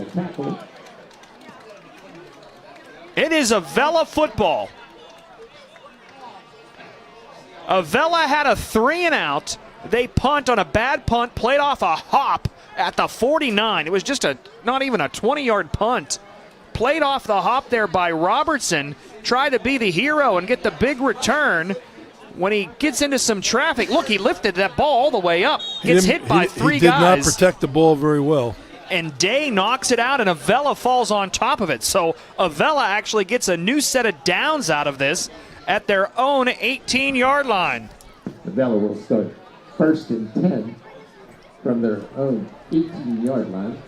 4:26 to go. Yeah, Jeremiah Robertson, look, he threw that ball way up in the air. It was up by his helmet, trying to work his way through some traffic. And here on first down, nowhere for the Avella offense to go. Tried to run the ball inside off the right side, and there was no running room at all. Each team has turned the ball over now once. Boy, that would have been just the knockout punch. Two-point conversion would put it into a mercy rule there for Jefferson Morgan. If you score on that drive, you would have had the ball inside the 20-yard line there. There's 4 minutes to go. That is true, and the Avella offense has not been able to do anything. And DeHoot has not run the football since the first quarter. Did you see who the ball carrier was there? Yeah, I missed who carried the ball there. I did not. It was Kimberlin, and Kimberlin lost. Kimberlin lost 2 yards, and now a timeout taken by Avella. They'll use their second one. So 4:07 to play. Jefferson Morgan leading 27-0. Avella here approaching the final few minutes of the first half. I have them for just 16 yards of offense and 1 first down. Not a whole lot of movement offensively for Avella. Just really too predictable, and they're getting beat up front. This first half, they're not very physical, and Jefferson Morgan's winning the battle of the trenches. No doubt about it. Tough to run the football consistently if you're losing up front. Jefferson Morgan with almost 200 yards on the ground rushing. They have scores from 41 yards, 45 yards, 35 yards, and 49 yards. They've used some big splash plays to run up this score right now. Yeah, I think when we were talking at the beginning of the game, one of the things I mentioned was one of the things you can't do is Avella can't give up the big play, and that's a chore when you're playing a team with the running ability of DeHoot. Avella's drives in this game: 3 and out, 3 and out, 3 and out, 1 first down and a punt, fumble, punt, and now they get the ball back. Facing a 2nd down and 10. From the 16-yard line, Rush looking to pass, trying to set up a screen, and it's nearly intercepted. The lineman got a hand on it. The big man, Eli Hill, 6 foot tall, 269-pound senior, almost intercepted the screen pass. Quarterback threw the ball out there. I don't think he saw him, but he did get the ball almost over top of him. But almost intercepted. Almost is, you shouldn't even be saying almost.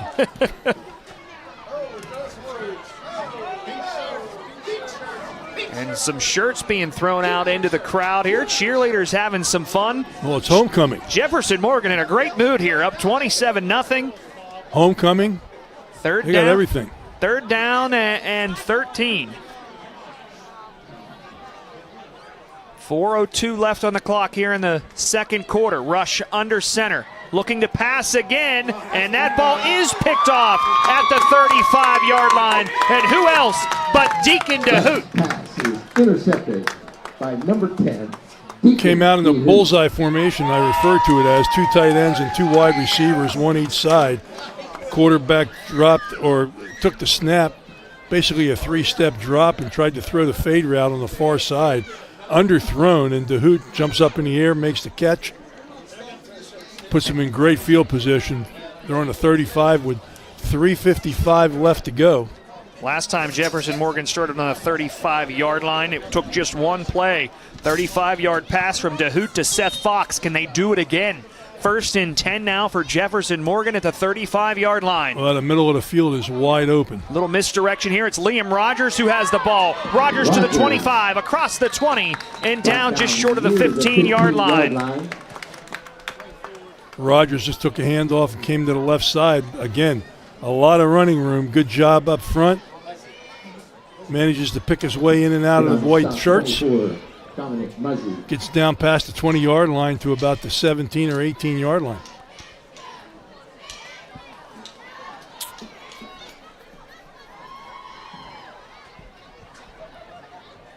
Big gain there on 1st down by Liam Rogers.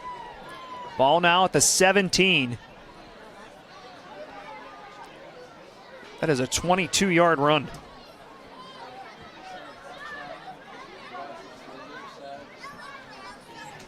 DeHoot, more misdirection. It goes to Robertson on the reverse. Jeremiah Robertson wrapped up around the ankles by Rush, but he picks up about another 9 yards. Ball handed off underneath to the wingback. Ball was at about the 18-yard line. They say it's at the 10. Roberts, a 6 foot, 160-pound senior. 2nd down. And it's DeHoot running it out to the left. Has it himself, looking to get to the goal line. Puts his helmet down and he's in. Touchdown from 10 yards out. Deacon DeHoot has his 3rd rushing touchdown of the ball game. And a Avella player injured. Look at DeHoot get to the edge and head-on-head contact there. And a couple guys slow to get up.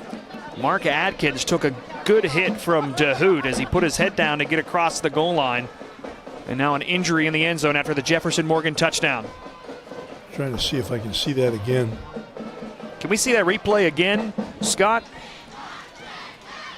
DeHoot bounces it the other way. Look, he has 4-3 guys just chasing him. No, doesn't even have a blocker out there with him, and he beats everybody. It didn't even look like head-to-head contact. It looked like he got shoulder pad to shoulder pad. You're right.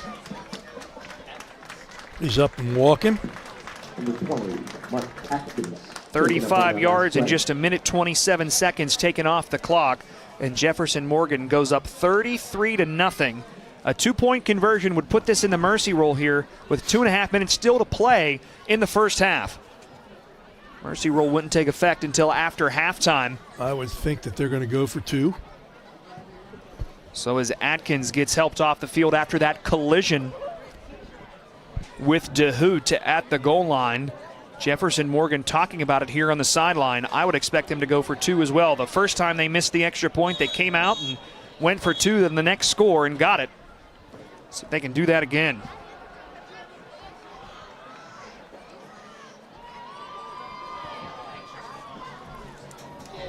We'll see what's going to happen here. 128 yards on the ground for Deacon DeHoot in this first half, and they will line up to go for 2.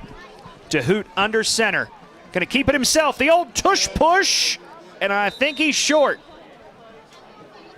No signal, and I think that means that it was incomplete. There's the signal. He did not get in. The tush push does not work there for Deacon DeHoot. 2.5 minutes to play in the opening half. Jefferson Morgan 33, Avella nothing here on the WJPA Sports Network, presented by the CNX Foundation. Working overtime on your business needs? With First Federal of Greene County's Commercial Lending Department, your next step is closer than you think. From real estate secured purchases to refinancing, your loan starts and stays here.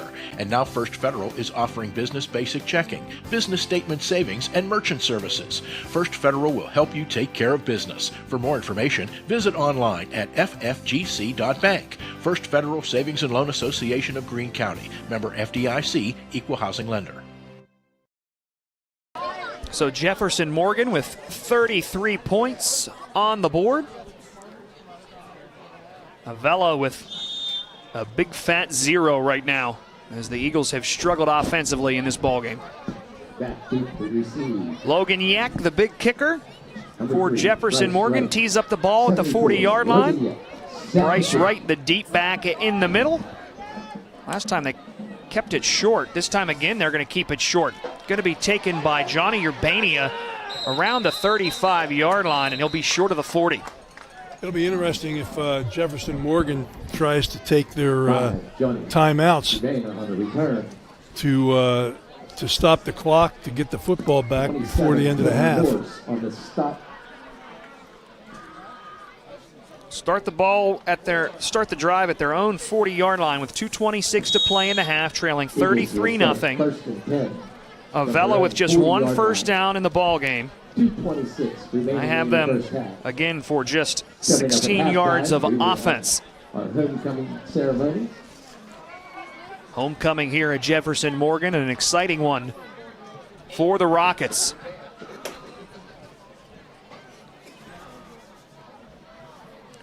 Charles Rush, the quarterback from the gun here. Noah Kimberlin, and a flag here before the ball's even snapped, and that's going to be a delay of game. I believe the play clock is down to 0. We've not had a lot of laundry on the field, and it is a delay of game against Avella that will back them up 5 yards. That may have been the first penalty. It is. First time we've seen a flag here tonight. 5-yard penalty makes this 1st and 15 now from their own 35-yard line. From the gun, Rush hands it off to Kimberlin, and he's swarmed in the backfield. Nowhere to go. A loss on the play as the Jefferson Morgan defense is all over him. Yeah, there was nothing going on up front for Avella. They just got driven. Their offensive line got driven back about 3 yards on the snap.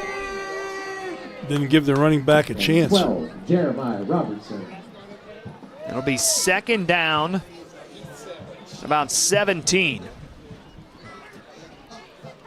Make it 2nd and 18.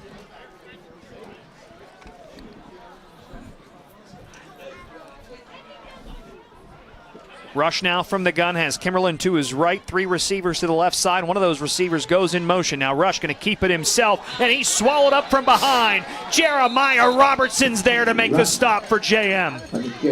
Rush really didn't get tackled from the front. He got caught from the backside trying to pick his way through nothing but jerseys on the near side. Just tried to find an area to run to. Had to move his feet, but by the time he was stopped looking for a place to run, and he got caught from behind. 3rd down and 18. Injury on the field. Looks like hopefully that's just a cramp on the right side there for the Jefferson Morgan player. And this drive continues to go backwards. 1st down, Kimberlin loses 3. 2nd down, Rush loses 1. It's now 3rd down and 18, and a 5-yard penalty here. Ball the way back at their own 31-yard line with 1:20 left in this half. Avella trying to avoid yet another 3 and out.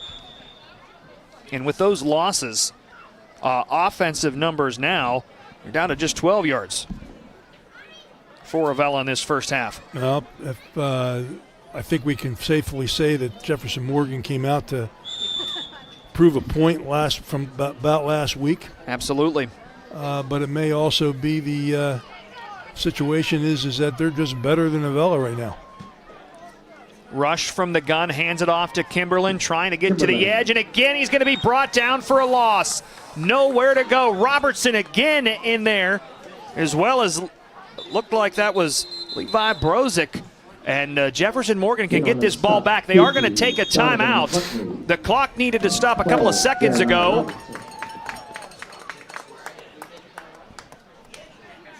They ran about 5 seconds off from the time they called timeout. Yeah, they sure did. And another loss on the play. Kimberlin loses a couple of more, just nowhere to go. And Jefferson Morgan trying to preserve and get this ball back here before the end of the half and maybe put this thing into a mercy rule. Well, remember the last time Avella punted, it came off his foot wrong and only went about 20 yards. If it goes 20, Jefferson Morgan's going to get the ball back on Avella's side of the field. 4th down. What is that, 22?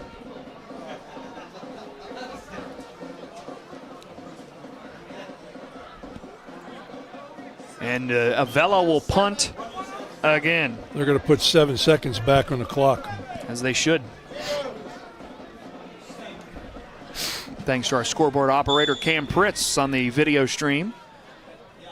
Taking care of business there on a 4th and 22. And there's the punt from right once again.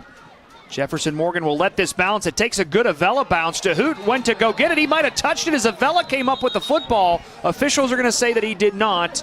And Avella touched it at the 35-yard line. But DeHoot did go after it, but I did not see. We're going to see on the replay here. It went over. DeHoot was just standing there. Maybe 24, I think, touched it first.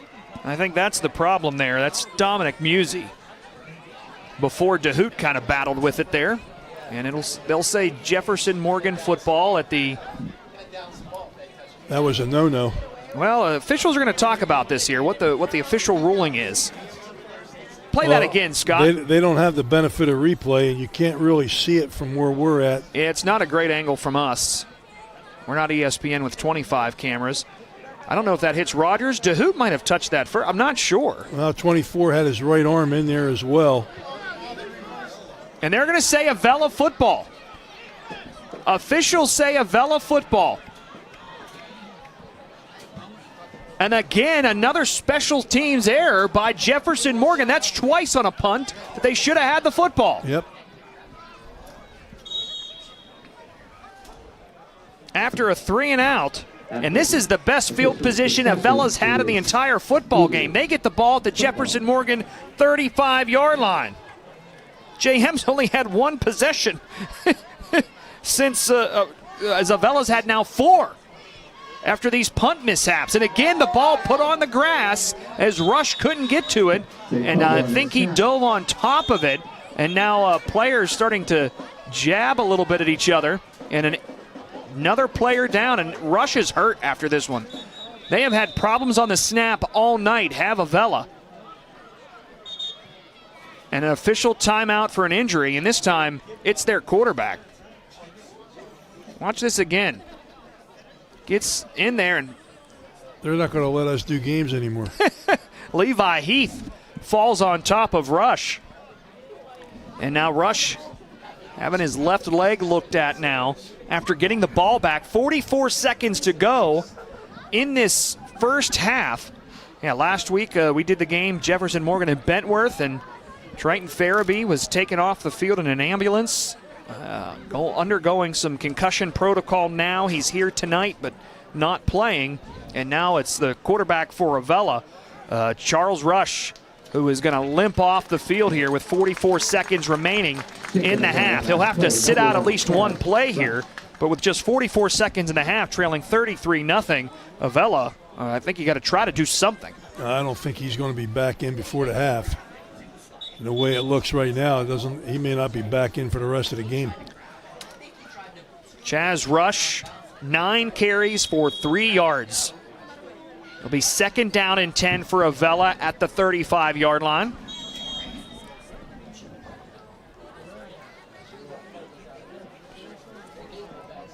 Might be Urbania as a quarterback. Yeah, let's see who comes in. It does look like that's Urbania under center. 6'2", 200-pound freshman. That's the thing with a small roster. He'll pitch it backwards. It's a flea flicker. Right, going to fire downfield, and it's caught at the 15-yard line. Kimberlin has his first catch. How about that? It's Wright who makes the throw. Good call that time by Avella. They set the ball, and the clock starts to wind. 19-yard pass. They got to hurry up. Avella still with 1 timeout, 20 seconds to go. Clock is rolling. Ball now at the 16-yard line. Urbania under center, looking to pass. He fires this one towards the end zone, towards Kimberlin. It's nearly intercepted in the back corner of the end zone, but it's incomplete. And that stops the clock with 10 seconds remaining in the half. Avella just trying to do something. Well, they're down there. This is as you said, this is the best field position that they've had. That 19-yard pass was more offense than Avella's had in the entire first half. Yep. Stops the clock with 10 seconds to go. 2nd down and 10. Ball at the 16. Avella in the huddle. 10 seconds on the play clock as they break the huddle. Urbania under center. And Jefferson Morgan's going to use its 2nd timeout. So this is like watching games on Sunday afternoon. So the last 2 minutes of any half take about 15 minutes. So Avella, with its 5th possession, as Jefferson Morgan's only had 2 here. They've scored on both of those 2, but you had the punt, 3-and-out punt that Robertson fumbled away, and then you have the punt that was touched by Jefferson Morgan and recovered by Avella, setting them up with good field position here in the final minute of the first half. Avella trailing 33-0 to Jefferson Morgan, and the Eagles just looking for some sort of offense. Well, we've talked about this before since we've worked together, and when you get up big on the high school level, you lose your concentration after a certain point. Yeah. And that's exactly what's happened with Jefferson Morgan. They didn't secure the football, and they get a little antsy with a punt, and the next thing you know, the other team's knocking on the door. Urbania looking to pass again, looking to the far side, and that ball is intercepted.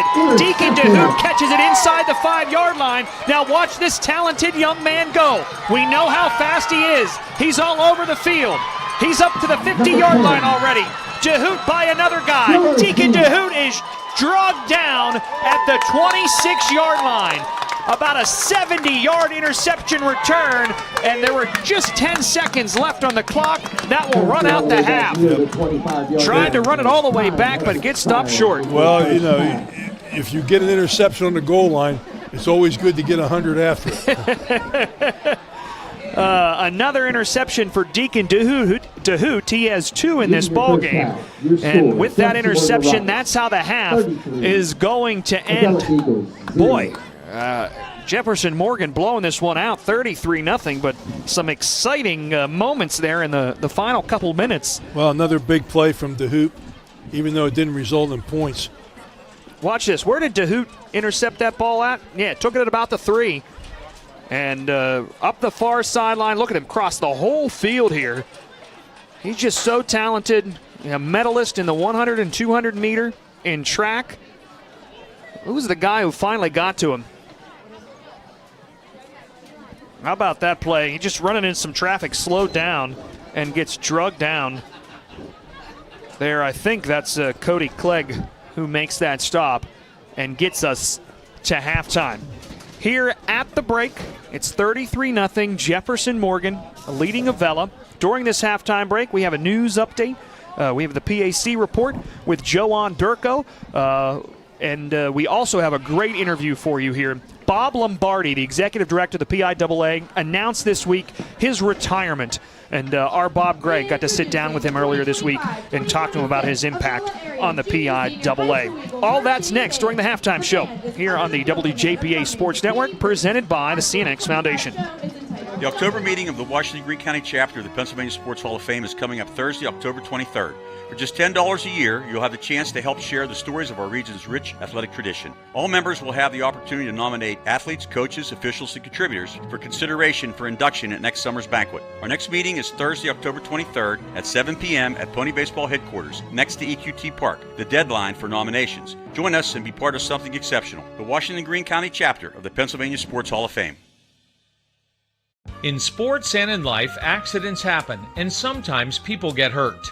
The doctors at Advanced Orthopedics and Rehabilitation specialize in orthopedic surgery, joint replacement, foot and ankle reconstruction, hand and upper extremity surgery, sports medicine and rehabilitation, and game time medical services. With main offices near Wild Things Park and offices in Waynesburg, Charleroi, McMurray, and on Vanadium Road near St. Clair Hospital, you can count on Advanced Orthopedics and Rehabilitation.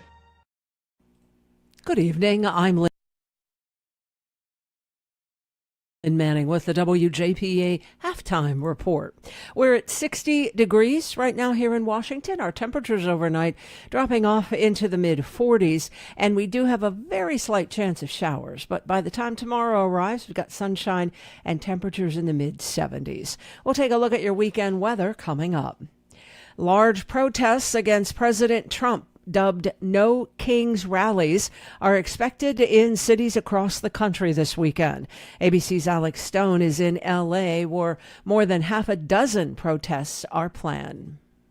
From Washington, D.C. to L.A. and cities in between, No Kings protests are planned for Saturday. It's a follow-up to No Kings protests that were held in June. Organizers are predicting millions will take part nationwide this weekend. They say the protests are in response to an abuse of power by President Trump, including the immigration crackdown. Here in California, there will be protests as Vice President J.D. Vance is at Camp Pendleton to watch a live fire demonstration in honor of the Marine Corps' 250th anniversary.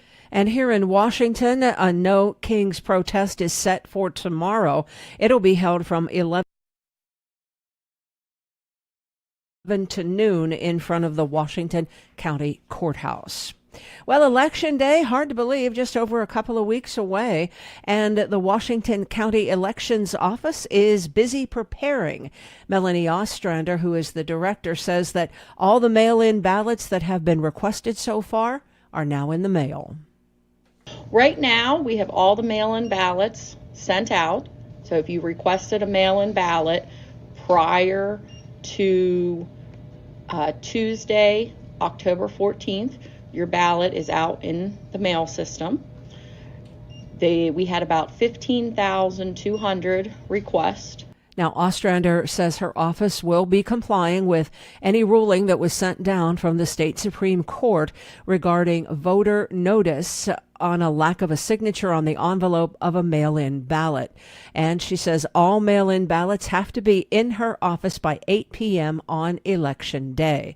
Absentee and mail-in ballots can still be requested right up until October 28th.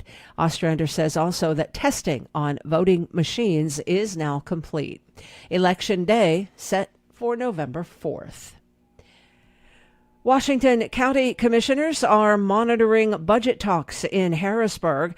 They are also looking at neighboring counties who are taking steps like program cuts and furloughs so that the services can remain open and available. Now, Commissioners Nick Sherman and Larry Maggi say they're both frustrated. Some counties are even considering stopgap loans, a move that Sherman says is not an option.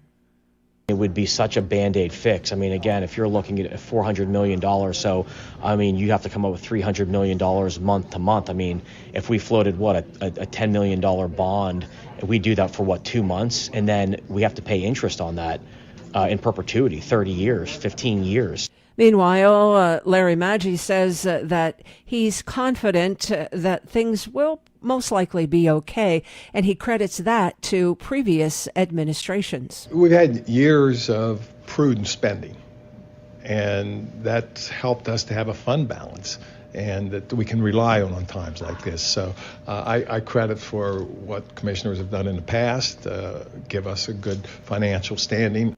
The state's budget approval is more than 3 months overdue, and both commissioners say they're concerned that if the funds stop coming in from Harrisburg, the most vulnerable citizens, children, and the elderly would be the most severely affected.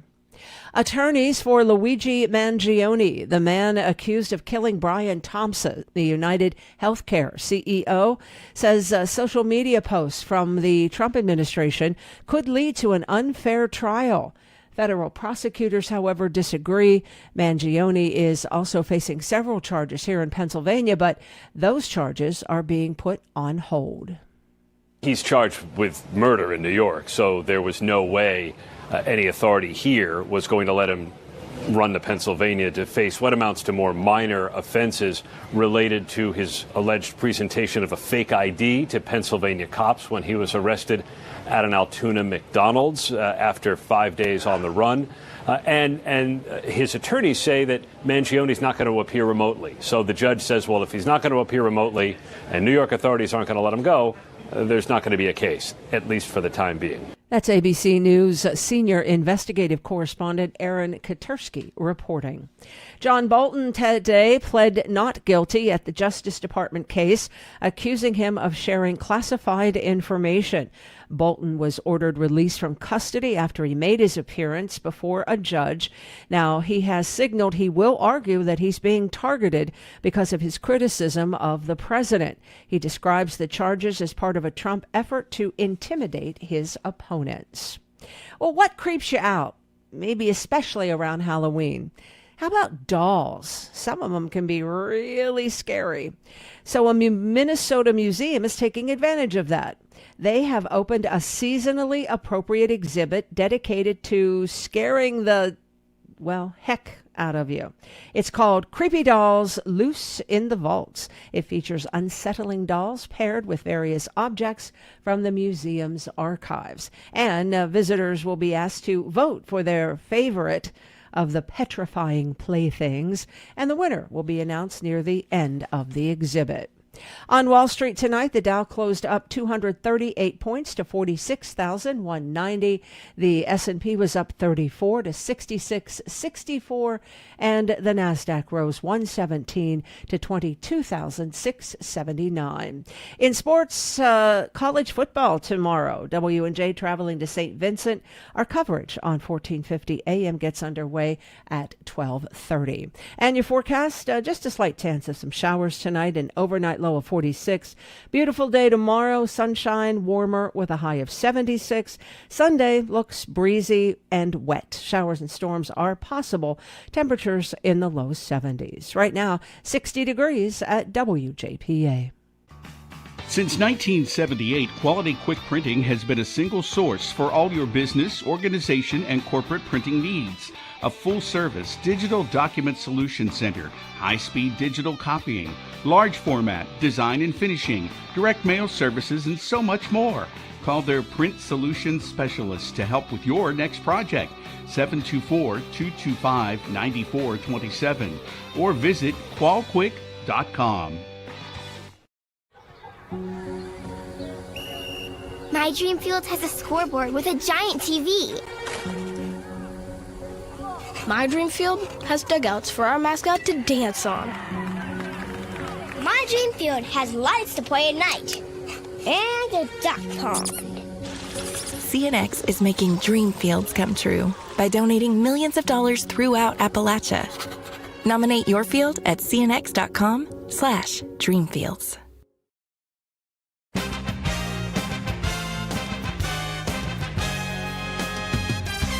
Welcome to the PAC Football Report for October 18th, 2025. I'm Joe Underco. This week we will take a quick look back at last Saturday's gridiron action in the President's Athletic Conference, while also previewing Week 7 games this weekend. Washington and Jefferson is the lone unbeaten team remaining in PAC play and controls its own destiny after Week 6, following the President's 24-7 homecoming win over Westminster. In other action, Case Western Reserve and Grove City also posted homecoming wins, with the Spartans rolling past Allegheny 62-21 and the Wolverines edging Waynesburg 24-14. Finally, Geneva and St. Vincent each won road shootouts, with the Golden Tornadoes outgunning Teal 51-38 and the Bearcats outlasting Bethany 57-35. Hiram had the weekend off. Offensive PAC Player of the Week recognition in Week 6 went to Geneva junior quarterback Caleb Romano, who threw for 402 yards and 3 touchdowns while adding 2 rushing scores at Teal.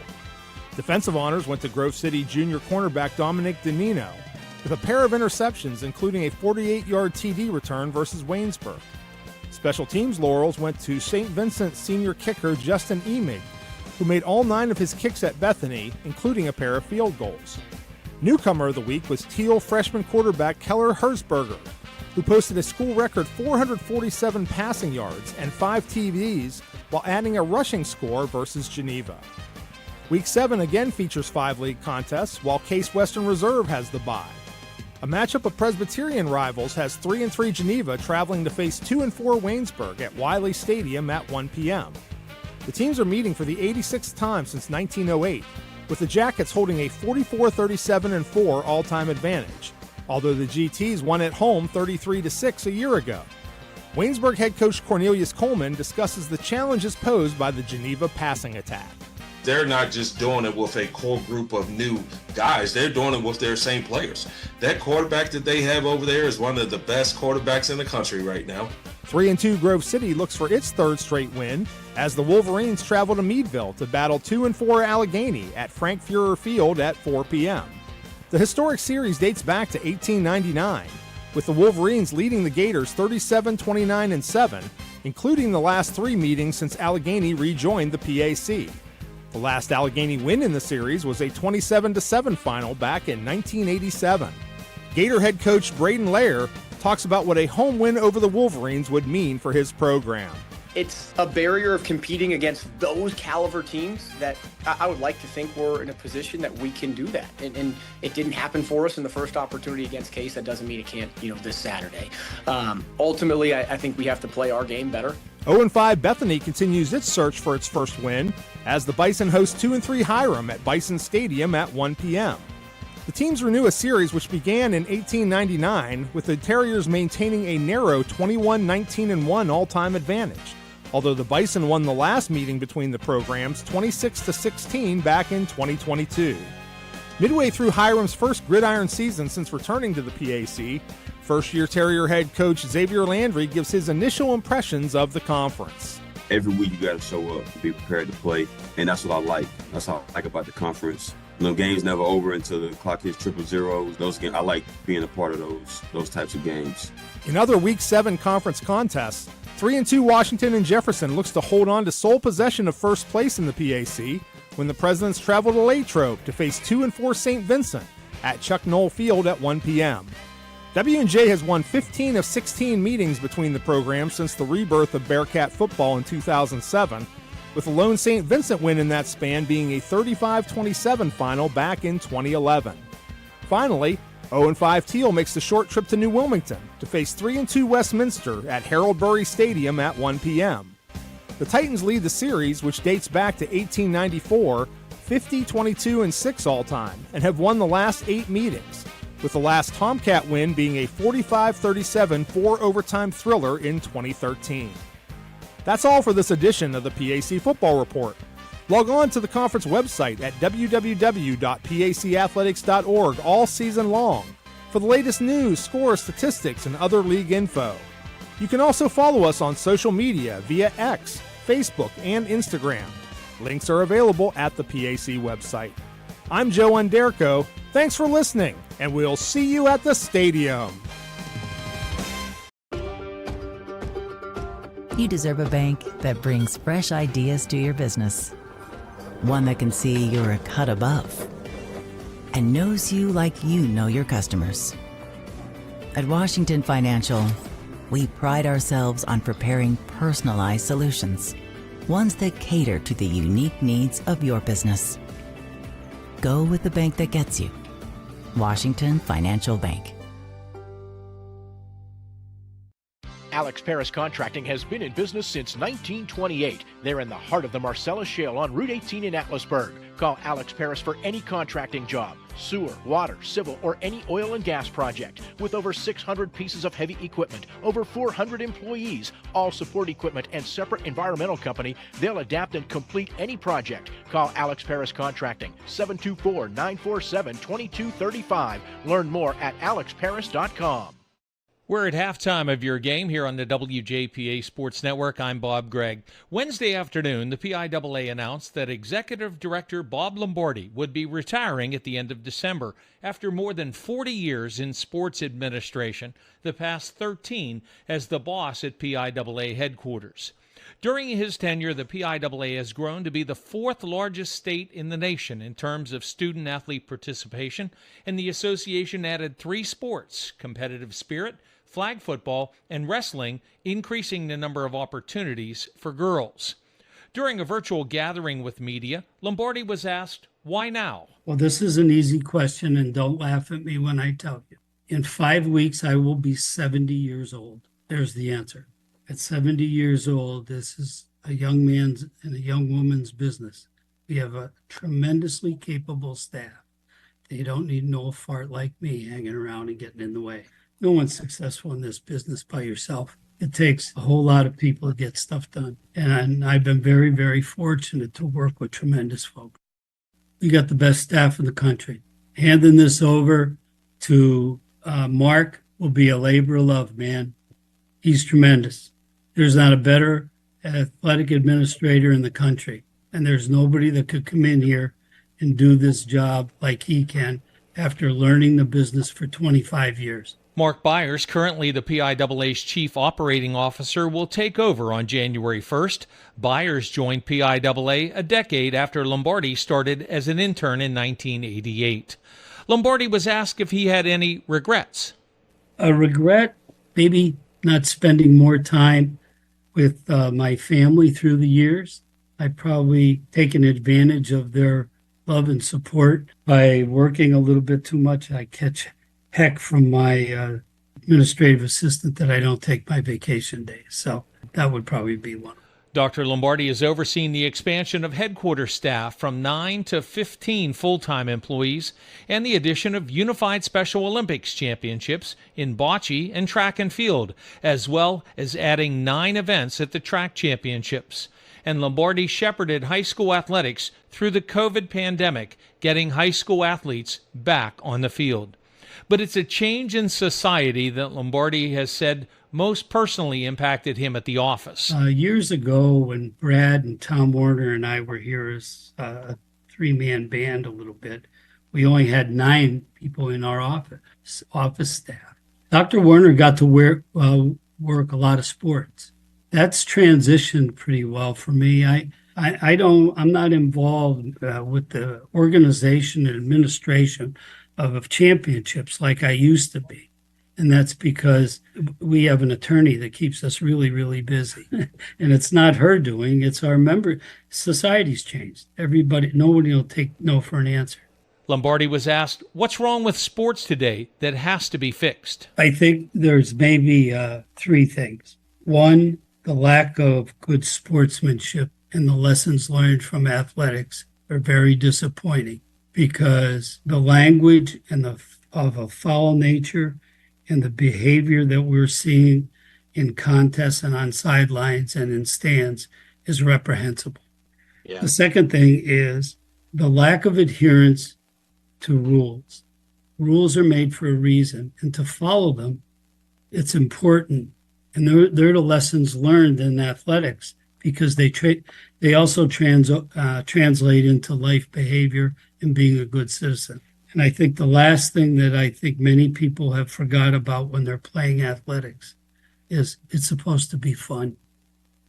Why did you get involved? Because I liked it. You ever see that little kid that's a year and a half or 2 years old, just learned to run and starts running down through your yard or whatever, and the big smile on their face? That's what we all started with years ago when we were playing. And I don't know if that's there, because kids start playing, and if they show an aptitude that they're not too bad, every mom and dad thinks they're going to Pitt, they're going to Penn State, they're going to Alabama, they're going to USC or whatever. And the scholarships aren't there. They're not there. They ought to take all the money they invest in taking the kid all over the country and put it in a bank account, and they'd pay for the 4 years of college. In the past 13 years under Lombardi's watch, transfer rules have been tightened. The competition formula was enacted and revised, and the number of classifications in 10 of the association's sports have been increased. Wednesday's media gathering ended the way most such scrums have over the years, with a nod, a handshake, and a thank you. Thanks for being so kind to me. But I would like to say something very candid to all of you. Thanks a lot. You've been great.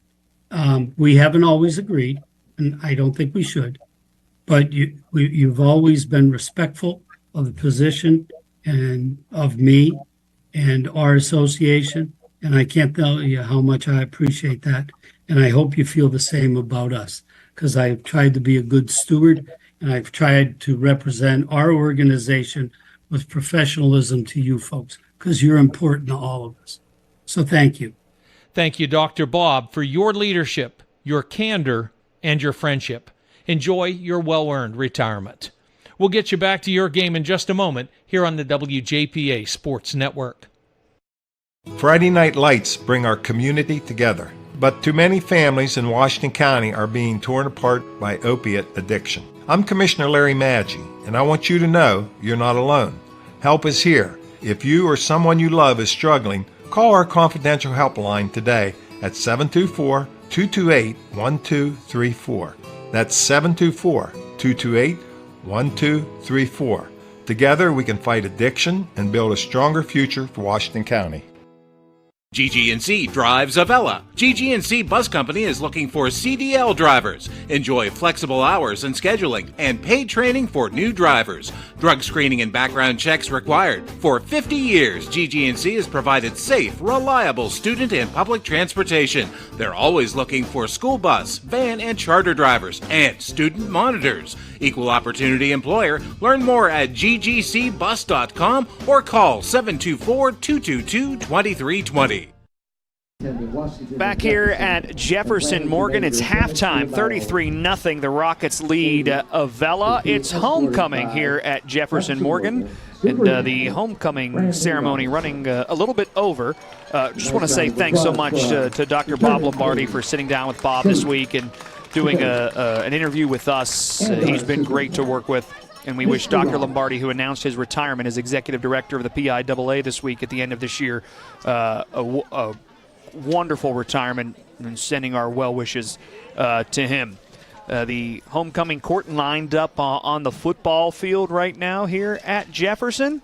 And John Tennant, the PA announcer here at Jefferson Morgan, about to make the announcement. And now we are pleased to introduce to you your 2025 Jefferson Morgan Homecoming Queen, Miss Elsa Roberts. Elsa Roberts, the homecoming queen here at Jefferson Morgan. Elsa's the daughter of Kevin and Debbie Roberts of Jefferson. She's the class 2026 secretary treasurer. She's the Leo Club treasurer, student council member, SAD rifle team, science club, drama club, Gates, a varsity cheerleader. She's also a student aide for the elementary school with Mrs. Maddie Loring. After graduation, she plans to go to college to pursue a career in dentistry as an orthodontist. Congratulations to Jefferson Morgan homecoming queen, Elsa Roberts. As she gets crowned on the field, let's recap the first half for you here at Jefferson Morgan. A big one for the Rockets. Again, they lead 33-0 here at the break. Avella got the ball. They won the toss, elected to receive, 3 and out. You're going to hear a theme here, by the way. Avella 3 and out, run just a minute 20 off the clock, give the ball back to Jefferson Morgan for the first time. Jefferson Morgan, 7 plays, 78 yards, capped off by a 49-yard touchdown run by none other than Deacon DeHoot. The extra point was missed. It was 6-0, just a minute and a half into the ball game. I'm sorry, 3.5 minutes into the ball game. Avella, 3 and out. Jefferson Morgan, 3 and out. Avella, 3 and out. The Eagles have struggled offensively in this one. Jefferson Morgan strikes again. Less than a minute taken off the clock. Just a 2-play drive. 41-yard Deacon DeHoot. They get the 2-point conversion. It's DeHoot who runs it in, makes it 14-0 with 38 seconds remaining in the first quarter. Avella finally gets its first down on the drive ensuing, but just one first down. They have to punt again.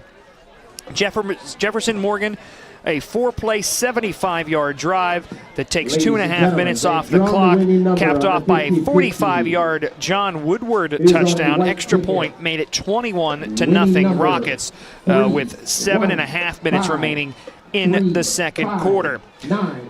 Just 2 plays later, quarterback for Avella, Chaz Rush, fumbles a snap, falls on top of it, but ends up giving it away. Jefferson Morgan comes up with the football. They have great field position. They get the ball at the 35-yard line.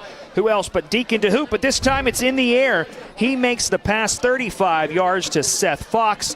The extra point was missed, made it 27-0. Now the last final 6 minutes or so of that first half got a little crazy. Jefferson Morgan leading 27-0. Guess what? Another 3 and out by Avella. They punt it away. Jeremiah Robertson fields the ball, runs it, and gets a nice 40-yard return up the field, puts the ball up in the air and has it knocked out. He fumbles it away, and Avella gets the ball right back nearly from where they punted it from. But on third down, an interception thrown by Avella. Jefferson Morgan gets the ball again at the Avella 35-yard line. This time Deacon DeHoot scores on the ground, his third rushing touchdown. 1 passing for DeHoot in that first half, this time from 10 yards out. They tried the 2-point conversion. It failed on the tush push, made it 33-0 Jefferson Morgan. And again, another special teams mishap by JM. Avella goes, guess what, 3 and out. On the punt, it bounced. It was a bounding ball. We're not sure exactly who touched it, whether it was Liam Rogers or Deacon DeHoot, but somebody touched it, allowed Avella to jump on top of the football, grab it out of the air, actually, recover it. Officials discussed it was Avella's football. The Eagles got the ball at the 35-yard line themselves, but could not score as the half came to an end. And at the break, it's 33-0 Jefferson Morgan. In the first half, Jefferson Morgan, 275 yards of total offense, 230 on the ground, 45 in the air. In comparison to Avella, who has just 29 yards of total offense, 10 yards on the ground total, 19 yards in the air that came with in that final minute of the first half. Now, in that final minute of the first half, the quarterback, Chaz Rush, was injured. He came out of the game. That pass was actually made by Bryce Wright. We'll see if Rush is good to go here for this second half. We'll step aside one more time. We'll have the kickoff. JM gets the football when we come back on the WJPA Sports Network, presented by the CNX Foundation. Start strong and stay local. CCBC's Washington County College Center gives you the edge to get ahead. High school students can learn to fly before they drive with our Aviation Academy. If helping others is what you do, let us help you. Advance from LPN to RN and open new doors in your healthcare career. Or get ahead in college by earning general education credits. No matter your path, we're here to help you move forward. Learn more at ccbcwashington.com. Jefferson Morgan back to receive for the first time in the ball game. DeHoot back there, as well as Seth Fox. And coming in to kick will be Bryce Wright, the senior wide receiver. And a little flea flicker completed the only pass for Avella the end of that first half. We start this third quarter. Go ahead, sir. I might think about kicking the ball at DeHoot. That might not be a good idea. DeHoot's with his feet back at the 15-yard line, and they're going to try an onside kick, and it's covered up quickly by Jefferson, played on the hop. I believe that's Robertson who had the fumble earlier. He fields it at about the 42, takes it to the 48, and Jefferson Morgan will get good field position here to begin this second half. Pretty good onside kick. The ball bounce. You want that thing to spin twice and then get high in the air. It got high in the air, but it was hit a little bit hard. It was about 15 yards down the field, and Jeff Morgan able to pick it up and get it back about 5 yards. 50-yard line. That's where Jefferson Morgan starts this possession. Rockets come out moving right to left. Ball on the far sideline, far hash. Deacon DeHoot from the gun has Woodward to his right. The handoff goes to Robertson. Robertson tripped up as he stumbles across the 40-yard line. He'll have enough for a first down. Yep, ran that little inside reverse to the wingback coming back to the near side.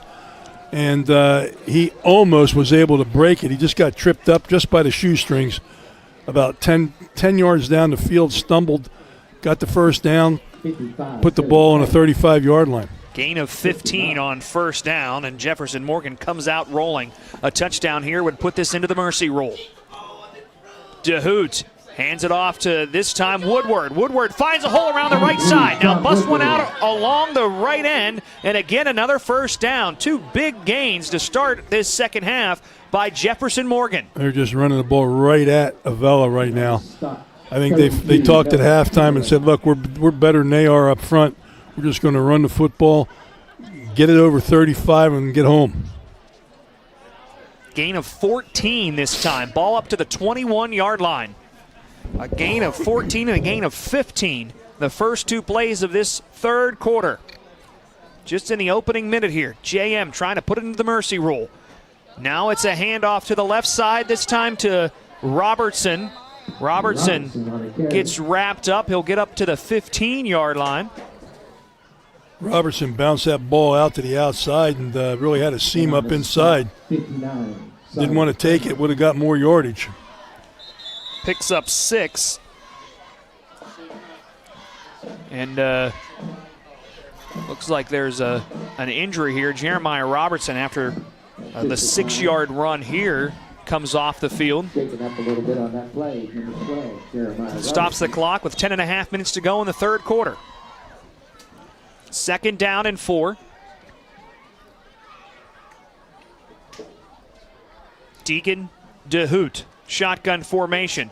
Look to hand it off to Woodward. Woodward wasn't there. DeHoot will take it himself. He has a seam, cuts back to the left side, and walks into the end zone. Touchdown.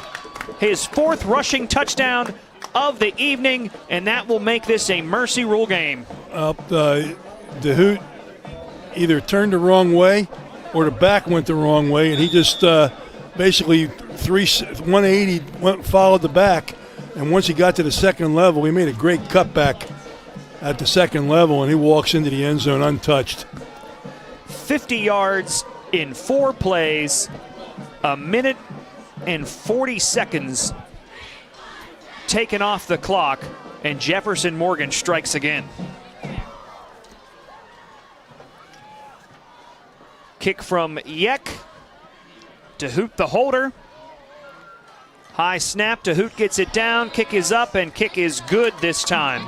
10:15 to play in the third quarter. Jefferson Morgan now leading 40-0 over Avella here on the WJPA Sports Network, presented by the CNX Foundation. Hi, this is Mark Bear from Bud Bear Buick.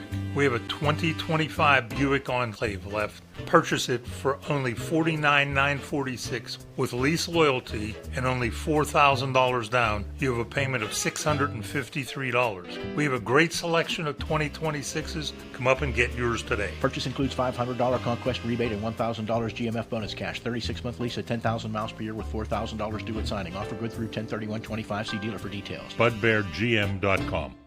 Don't fall behind on your home improvement projects. Let First Federal Savings and Loan of Greene County help you with the heavy lifting before winter. First Federal gives you all the tools you need with FHA Title I home improvement, home equity, construction, and owner-builder loans. With offices in Washington, Greene, and Fayette counties, your loan stays here. Apply in person or anytime online at ffgc.bank. First Federal Savings and Loan of Greene County. Member FDIC, Equal Housing Lender, NMLS 458729. Logan Yet kicks this one off. It'll be fielded at about the 21-yard line by Noah Kimberlin, that is. And Kimberlin, a little 10-yard return or so, brings it out, and Avella gets the ball back here. Again, just 29 yards of total offense in that first half. A bunch of 3-and-outs, just 2 first downs. And now, with a running clock, comes out onto the field trailing 40-0. Not having a great night, that's for sure. And Jeff Morgan is making sure that doesn't happen. 1st and 10 from the 33-yard line. That's where Avella starts this drive.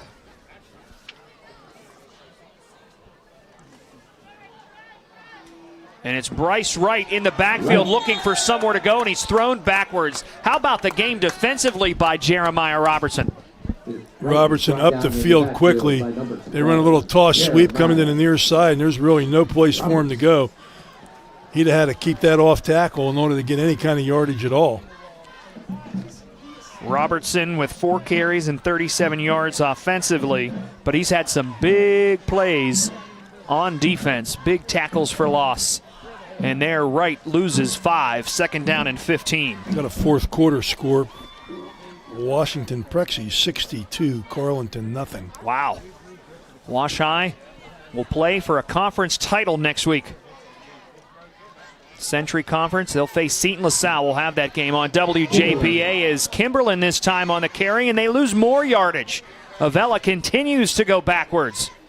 They tried to run off tackle that time, and again, when your defensive line is up the field, you don't have much of an opportunity to run the football as a running back. It's Jeremiah Robertson again. Ball back to the 29-yard line. I'm sorry, the 24-yard line. Another fourth quarter score. Ringgold 21. I'm sorry, Big Mac's 21. Norwin 21, fourth quarter score. 3rd down and 19 for Avella. Handoff this time goes to Dominic Musey, the junior, who will fight forward for a handful, but it's 4th down. Little run up inside. Just a quick hitter. Trying to find something positive. Brings up 4th down and long. And another punting situation for the Eagles. Yeah, 4th down and about 15 from their own 28-yard line, running clock, and it's another 3-and-out for Avella. Bentworth 42, Mapletown nothing, fourth quarter score.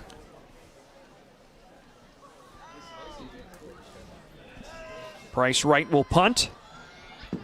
Right, Low liner, bounces right at the 50-yard line, takes a good Avella hop, and Deacon DeHoot will just let that one roll out of bounds. 7 minutes to play, rolling clock here. Jefferson Morgan leads 40-0. We're back in a moment on the WJPA Sports Network, presented by the CNX Foundation. This is Coach Guy Montecalvo for the Washington Greene County chapter of the Pennsylvania Sports Hall of Fame. We'd love to have you join us in celebration of outstanding athletes, coaches, and teams from our area. As a member of our chapter, you can nominate potential candidates, then vote on the nominees for each year's induction banquet. And you can help spread the word about our region's rich athletic tradition. Find us online or hit us up on Facebook and be a part of something exceptional. The Washington Greene County chapter of the Pennsylvania Sports Hall of Fame. 1st and 10 from their own 38-yard line with a running clock, leading 40-0. Jefferson Morgan hustles a lineman off the field here. Deacon DeHoot still in there, fakes the handoff, will keep it himself up the middle. DeHoot, gain of 10, maybe 11 on first down. Just running it up the middle, up the gut, moves the sticks. Little fake to the running back underneath, and he just keeps the ball off the right side. Taking advantage of the linebackers flowing to the fake. Picks up 10 yards and a first down. 154 yards rushing tonight for Deacon DeHoot. 4 touchdowns on the ground, 1 in the air. Ball up to the 49-yard line. 1st and 10. Now it's Liam Rogers with it, and Rogers is hit in the backfield and tossed to the ground. A big hit. It's the senior Sawyer Kramer who just annihilates Liam Rogers. What a great open field tackle that time. Rogers trying to get to the left side, and he gets met face mask to face mask and is not able to spin out of it. I have that as the first negative play for Jefferson Morgan. Loses 2. Now DeHoot from the gun. Hands it off to Woodward. Woodward around the right side. Across the 45-yard line, he'll be short of the first down. Be 3rd down and short coming up for JM. Again, just nice job just staying with the blocking, just getting up behind his blockers, trying to get to the sticks. It's about 3rd down and 3. Gain of about 8 there.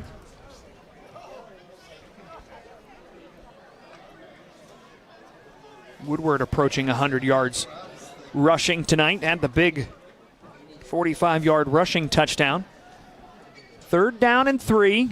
DeHoot takes the snap, gives it to Woodward. He has the first down and more. Up the middle he goes, makes a man miss. Now bounces it out to the outside. Up the far sideline, he's cut down inside the 15. We'll see where they mark it, but another first down for Jefferson Morgan. The offensive line, big opening right away. It ends up just following a pulling guard, cuts it back at the second level, and almost races everybody to the goal line.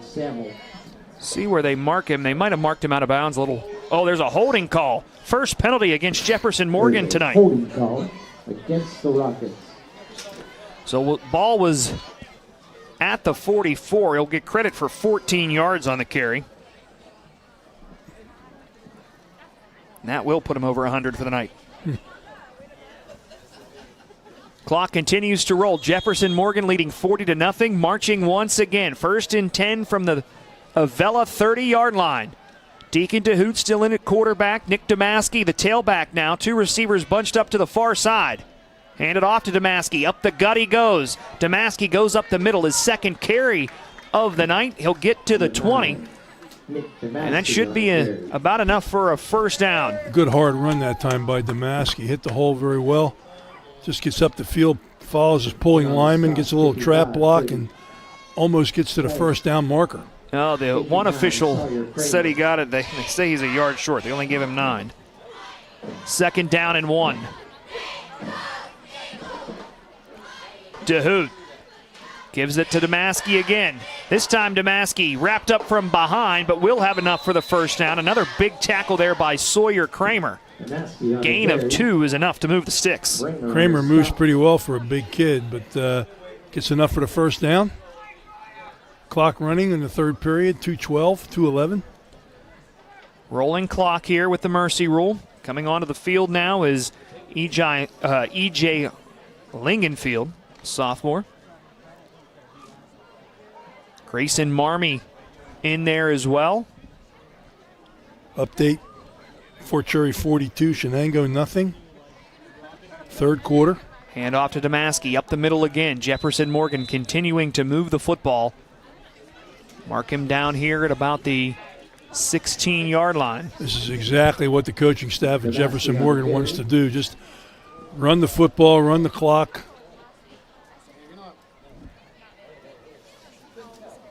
$15 yards on 3 carries in this third quarter for Nick Domaski. Clock continues to roll. 1:20 to play. Third quarter. Jefferson Morgan leading 40-0. Rogers goes in motion. It's a pitch pass to him. He takes it backwards. Now cuts it up the field, and he should have enough for a first down there. Yep. Let's see the replay. Was that a forward little pitch? Yep. Sure was. That goes down as a pass for Deacon DeHoot. Final minute of the third quarter. That ball now spotted about the 7-yard line. Gain of 9.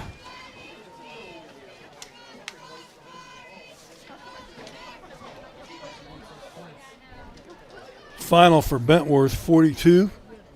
Mapletown, 0.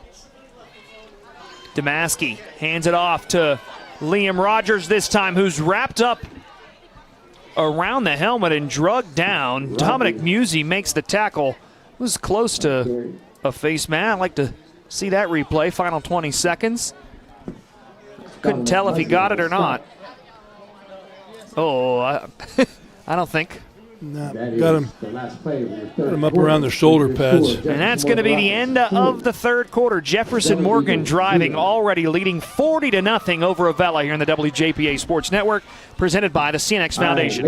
In sports and in life, accidents happen, and sometimes people get hurt. The doctors at Advanced Orthopedics and Rehabilitation specialize in orthopedic surgery, joint replacement, foot and ankle reconstruction, hand and upper extremity surgery, sports medicine and rehabilitation, and game time medical services. With main offices near Wild Things Park and offices in Waynesburg, Charleroi, McMurray, and on Vanadium Road near St. Clair Hospital, you can count on Advanced Orthopedics and Rehabilitation. Whether in the stands or watching from home, show your team spirit with custom printing from Quality Quick. They are your local partner for vinyl banners, fan apparel, and yard signs to help celebrate your home team. Quality Quick has been a proud print supplier for local schools and boosters in the community since 1978. Don't just watch the game, be part of it. Call 724-225-9427 or visit qualquick.com. My dream field has a scoreboard with a giant TV. My dream field has dugouts for our mascot to dance on. My dream field has lights to play at night. And a duck pond. CNX is making dream fields come true by donating millions of dollars throughout Appalachia. Nominate your field at cnx.com/dreamfields. Second down and goal from the 7 for Jefferson Morgan now. Deacon DeHoot in the shotgun formation. Looking back for the sideline, and Jefferson Morgan's a guy short. They have to run Jeremiah Robertson on to line up as a receiver on the right side. He lines up with Seth Fox. DeHoot will hand it back to Rogers, and Rogers nowhere to go. Liam Rogers taken backwards. And all kind of pressure there from Avella. It just didn't look like it was designed the right way. I think you can tell that DeHoot is really uncomfortable as a quarterback. Just not really sure where to go with the football. Not really sure sometimes which way to turn. But he's a good enough athlete that he can get the things done that you want the quarterback to do. Big play there by Dominic Musey and Bryce Wright for Avella. It's a loss of 13 that takes the ball all the way back out to the 20. It's 3rd and goal from the 20-yard line after that big loss. DeHoot hands it off again to Rogers. Rogers trying to get to the end on the left side and gets bottled up there for a moment at about the 17, went backwards and then puts his head down, fall forward for a couple of yards here, but it'll be 4th down and goal from outside of the 15-yard line. That play's designed to be an outside stretch play. Did you see the block DeHoot laid? And a player injured. Yes. And he handed the ball off and got in front of the ball carrier to block. Lineman hustling off for Jefferson Morgan, Vela player slow to get up, struggling on the sideline. That DeHoot block was something. And I think this one was whoever blocked 24 for Avella. It's Musey that's did a down. Pretty nice job too. It's Musey that's hurt. Crawls off the field over on the far sideline. And the replay just kind of flew across the picture.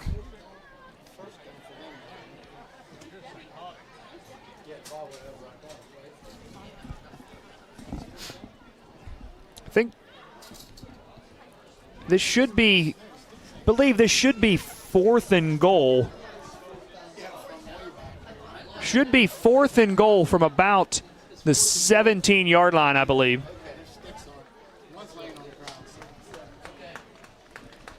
Yeah, this should be 4th and goal here.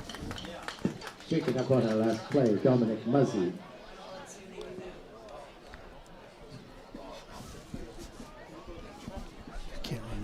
Yeah, can we run that replay one more time, Scott, before they snap this ball? Let's see it again. Watch 24 here. 24 got pushed from behind and then down, yeah. Never called. 4th down and goal. Hand off to Domaski, up the middle, Domaski to the 5, Domaski to the goal line, touchdown!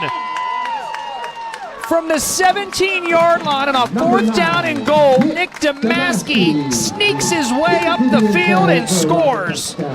Just a great job up front, giving him the first lane to get to, and they open up a little seam, and he does the rest all the way into the end zone for the touchdown. How about that? Avella can't even get Jefferson Morgan off the field there. A 3rd and goal from the 20, 4th and goal from the 17, and Domaski takes it all the way in for the touchdown.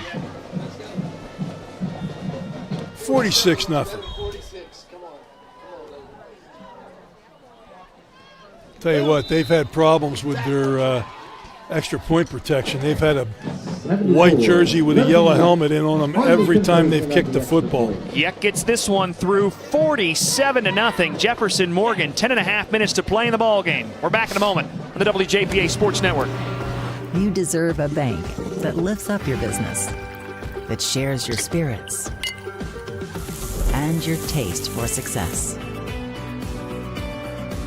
At Washington Financial, we pride ourselves on crafting solutions that are as one-of-a-kind as your business is.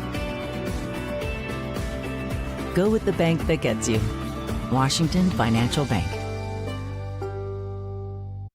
Alex Paris Contracting has been in business since 1928. They're in the heart of the Marcellus Shale on Route 18 in Atlasburg. Call Alex Paris for any contracting job, sewer, water, civil, or any oil and gas project. With over 600 pieces of heavy equipment, over 400 employees, all support equipment, and separate environmental company, they'll adapt and complete any project. Call Alex Paris Contracting, 724-947-2235. Learn more at alexparis.com.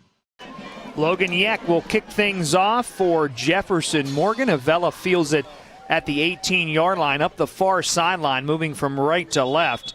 Bring it out across the 30, and the Avella offense back out onto the field once again.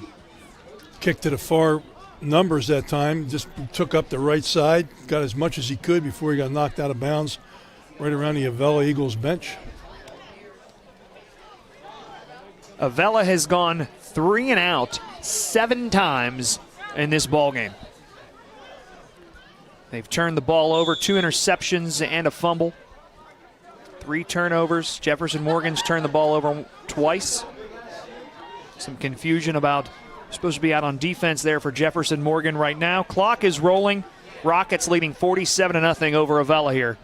1st and 10. Avella starts this drive at the 31-yard line.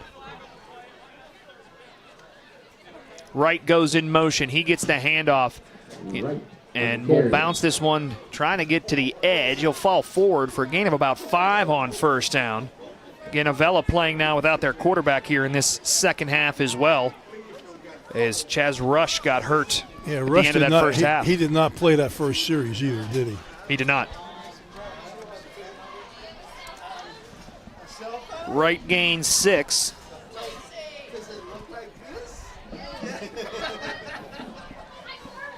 Second down and 4 for Avella. 9 minutes to play in the ball game now.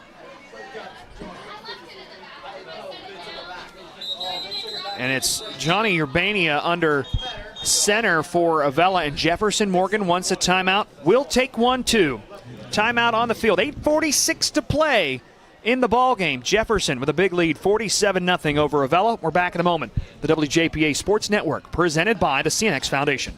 Friday Night Lights brings our communities together, but too many families in Washington County are being torn apart by opioid addiction. I'm County Commissioner Nick Sherman, and I want you to know you're not alone. Help is here.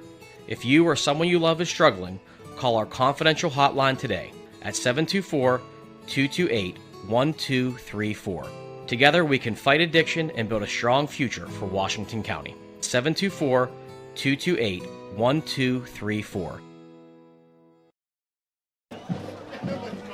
Thanks to all of our sponsors on tonight's game. Bud Bear Mazda and GMC, First Federal of Greene County, the Washington Green Sports Hall of Fame, Advanced Orthopedics, Quality Quick Printing, CNX Dreamfields, Washington Financial Bank, Alex Paris Contracting, Washington County Human Services, GG&C Bus, and the Washington County College Center, operated by the Community College of Beaver County. Second down and 4 for Avella out of the timeout.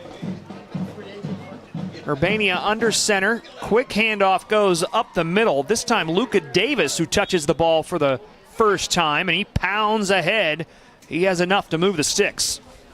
It's a straight handoff that time to the setback. And he does pick up a first down for the Eagles. See some different, maybe some different numbers in there for Jefferson Morgan. Yeah, I think a couple different numbers across the board. I think that's why the last touchdown was important, because Avella could score if they score, and the clock would still continue to run. I have that as just the third first down of the ball game for Avella. Incomplete pass, trying to sling one out in the flat to right. That falls at his feet, incomplete. He was open on a little turnout, little 3-and-out throw, and ball just thrown short and low. Second down and 10. Bania came in as quarterback at the end of that first half after Rush went down. Rush in the air tonight was 0 for 5 with with 2 interceptions. Second down and 10, and got too many men on the field. We're going to have another timeout because of that. Stops the clock with 7:21 to go in this ball game. Jefferson Morgan will play California next week. Again, the Rockets playing without Triton Farabee, their starting quarterback, under concussion protocol, taken off the field last week at Bentworth in an ambulance. I've been asked to announce, see if he would the baseball team possibly come back next week. Like I said before, I think that they're still dangerous with the Hoot at quarterback. Yeah, but he's not comfortable being there. Yeah. You know, he just he's comfortable if you run him into Wildcat. He's comfortable doing that, but distributing the football, even throwing the football at times, just not comfortable doing it, because that's not something that he was, coached to do during the course of the year. Jefferson Morgan goes to California next week and wins. They would share the conference title with Bentworth so long as the Bearcats take care of business the last 2 weeks of the season. Second down and 10 out of the timeout for Avella. 7:21 to play in the ball game. Eagles trailing Jefferson Morgan 47-0. We don't have officials on the field. Well, the official was talking to somebody here on the sideline. Actually, on the other side, on our side of the fence. I don't know who he was talking to.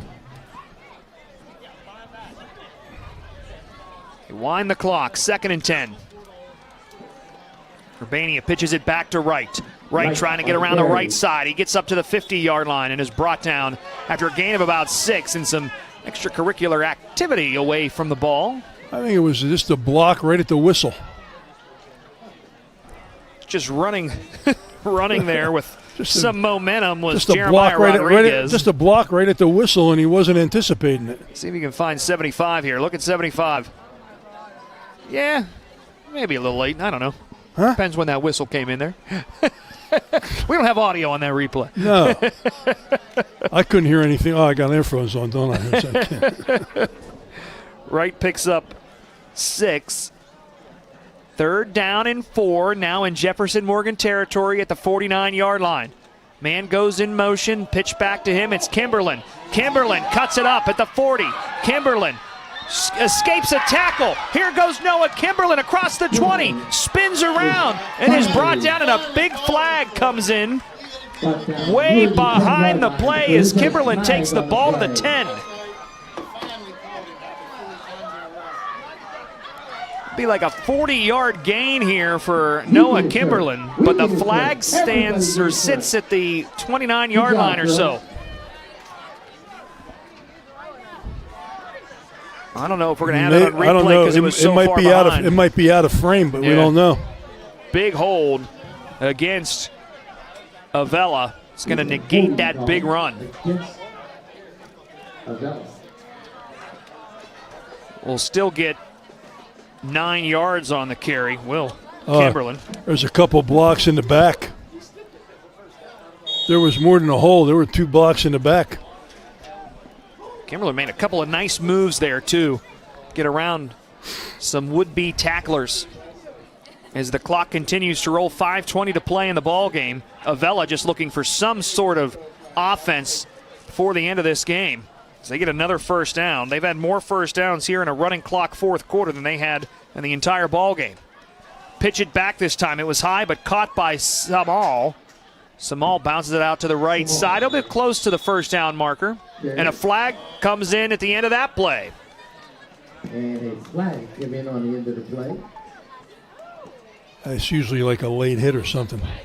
See what that is. It's a personal foul against Jefferson Morgan is the early symbol. That's probably a late hit out of bounds.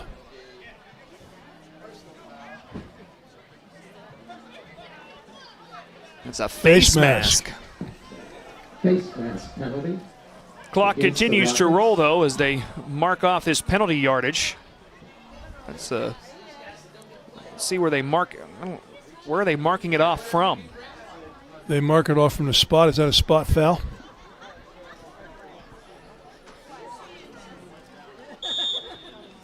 Ball now at the 17-yard line.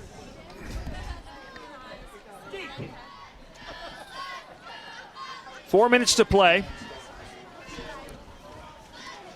So Avella has the ball about as deep as they've had it all night. Quick handoff up the middle to Luka Davis again. And Davis will pick up a few here. Avella trying to get on the board. Being shut out right now, 47-zip. Nope. Second down, I'm thinking they're going to come back with that sweep. Take it to the wide side of the field. See what the back can do. Davis picks up 3. In on the stop for the Rockets, number 4, E.J. Lickenfield. Urbania under center.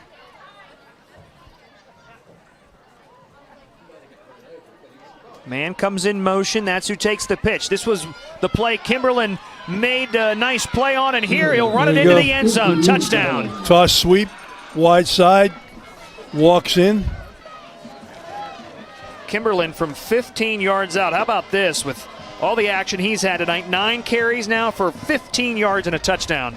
He was at 0 yards rushing before that. Well, before that doesn't matter once you scored a touchdown. That's right. So Avella gets some positive reinforcement.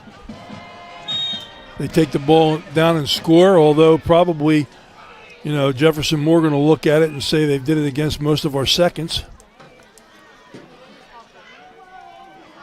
Just over 3 minutes remaining in the ball game, and Avella gets on the scoreboard. Bryce Wright's kick is up, and that kick is no good. Missed it wide left, I think. Yep. 47-6, 3:04 to play in the ball game. We're back in a moment here on the WJPA Sports Network, presented by the CNX Foundation. GG&C drives Avella. GG&C Bus Company is looking for CDL drivers. Enjoy flexible hours and scheduling and paid training for new drivers. Drug screening and background checks required. For 50 years, GG&C has provided safe, reliable student and public transportation. They're always looking for school bus, van, and charter drivers and student monitors. Equal opportunity employer. Learn more at ggcbus.com or call 724-222-2320. 47-6, 3:04 to play. Rolling clock. Jefferson Morgan will get the ball back and can just about end this ball game without letting Avella touch it again. Avella finally gets on the board here. Here at the end of the game with a running clock and most of Jefferson's backups in the game. You know what I've noticed? I've noticed that a lot of these uniforms go well with pink in October. Got a lot of kids wearing those pink socks. Breast Cancer Awareness Month. Yep. NFL used to do it on a bigger level. You don't see the pink as much at the NFL level anymore, but the high schools have done a really nice job this year of bringing out the pink. They look especially good with black uniforms. They do. It looks really nice. Kickoff is out of bounds up the far sideline, and the flag will come out for that. Look at me, fashionista. I'll tell you, I'm impressed. Man, I'll tell you, you got the puffer jacket or the puffer vest tonight? Well, you know, you have an image. You look good. You look good. Tell you, if it gets any colder, I'm going to wear the puffer parka. A chilly night here. It's finally football weather. Glad to have you along here on WJPA 95.3 FM, online, WJPA.com, and streaming on our YouTube channel, the WJPA Sports Network. Nate Rigotti alongside the fashionista Bill Duquette on a Friday night under the lights. Clock will start to roll here as Jefferson Morgan has put this one out of reach of Avella with the running clock. Rockets one first down here will end the ball game. And depending on the running clock here, I'm not sure they actually have to get the first down. Well, they got a chance. They got a chance to put this away right now. Playing with a group, playing with their seconds. Yep, Justin Woodward in there as quarterback now. Justin Woodward, a 5'5", 134-pound freshman, and the snap goes way back over his head, and he has to dive on top of it, the 15-yard line.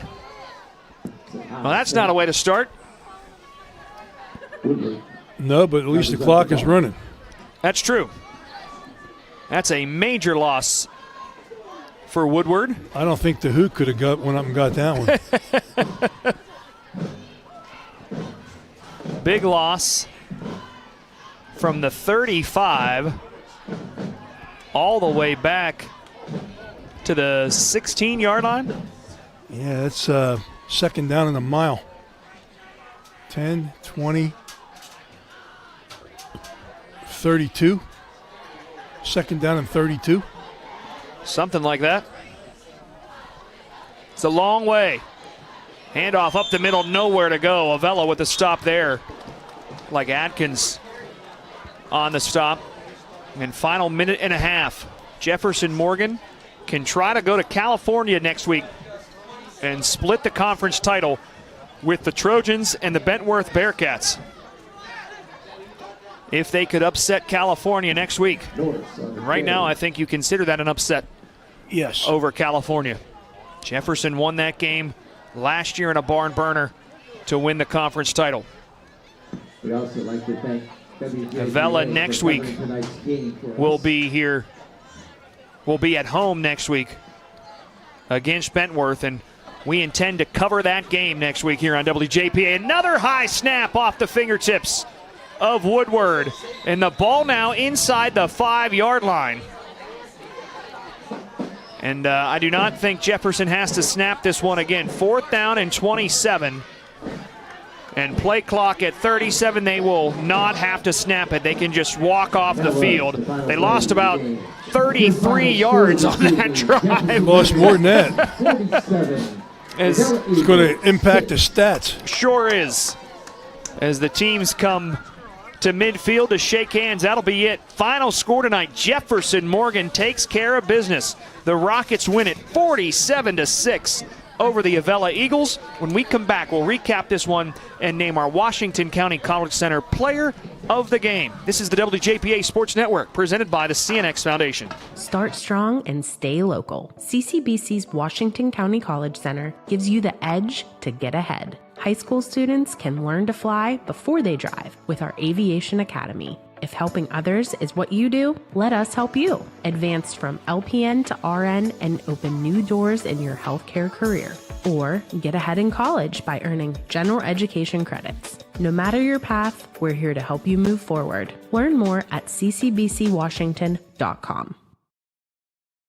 Hi, this is Mark Baer from Bud Bear GMC. We are professional grade. 2025 GMC Sierra 1500 Elevation Edition Crew Cab with a Turbo Max engine. Total savings 20% below MSRP, a value of $12,031. Savings include $5,431 average finance savings with 0% financing for well-qualified buyers. $3,500 owner loyalty for current eligible Buick and GMC owners and lessees. $1,350 engine credit and $1,750 bonus cash. BudBearGM.com.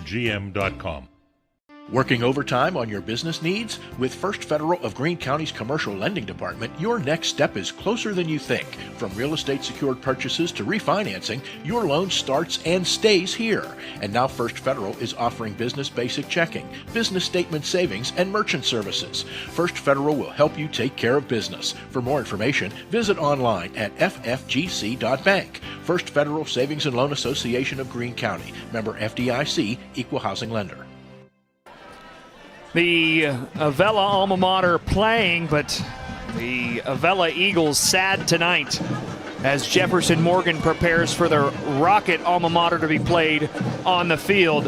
They're ready to celebrate a 47-6 bounce back for the Rockets after being beat last week at Bentworth 35-13. They turn around and whoop up on the Avella Eagles, a 47-6 victory for the Rockets tonight. It was all Jefferson Morgan from the very start. Avella could barely move the football. 7 different 3-and-outs in this game alone for Avella. They start the game with a 3-and-out.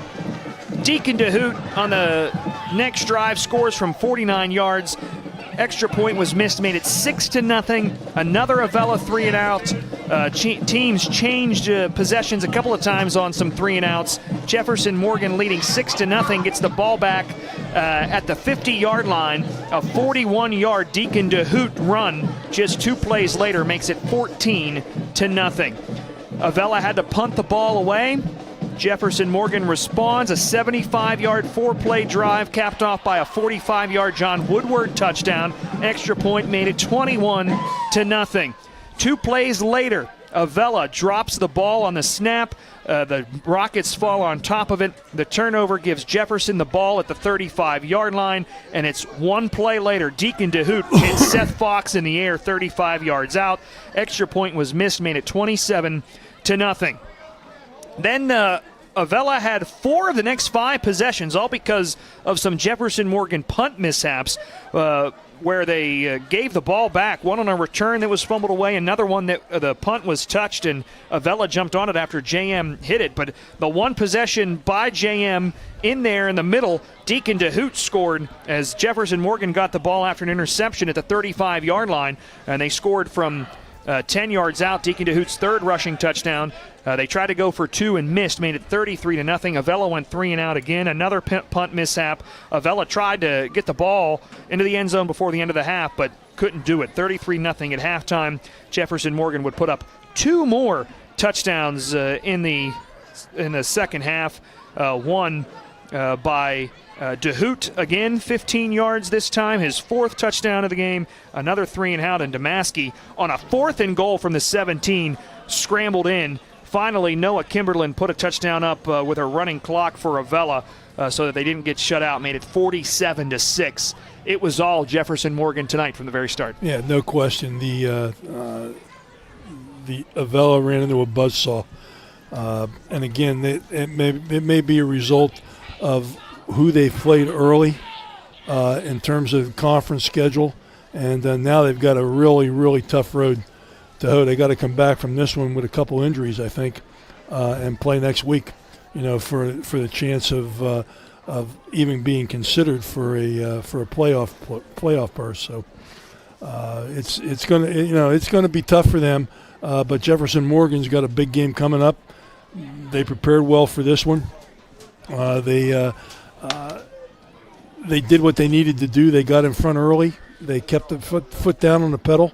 Lost a little concentration maybe for the last 5 or 6 minutes of the first half.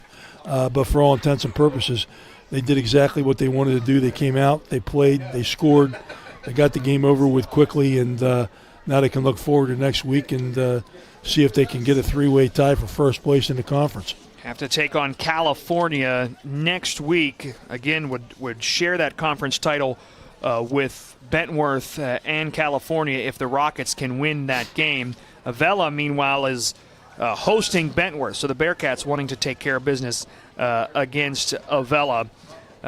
Jefferson Morgan now 8-1 on the season, 5-1 in the Tri-County South. Avella falls to 3-3 in the conference and 6-3 overall.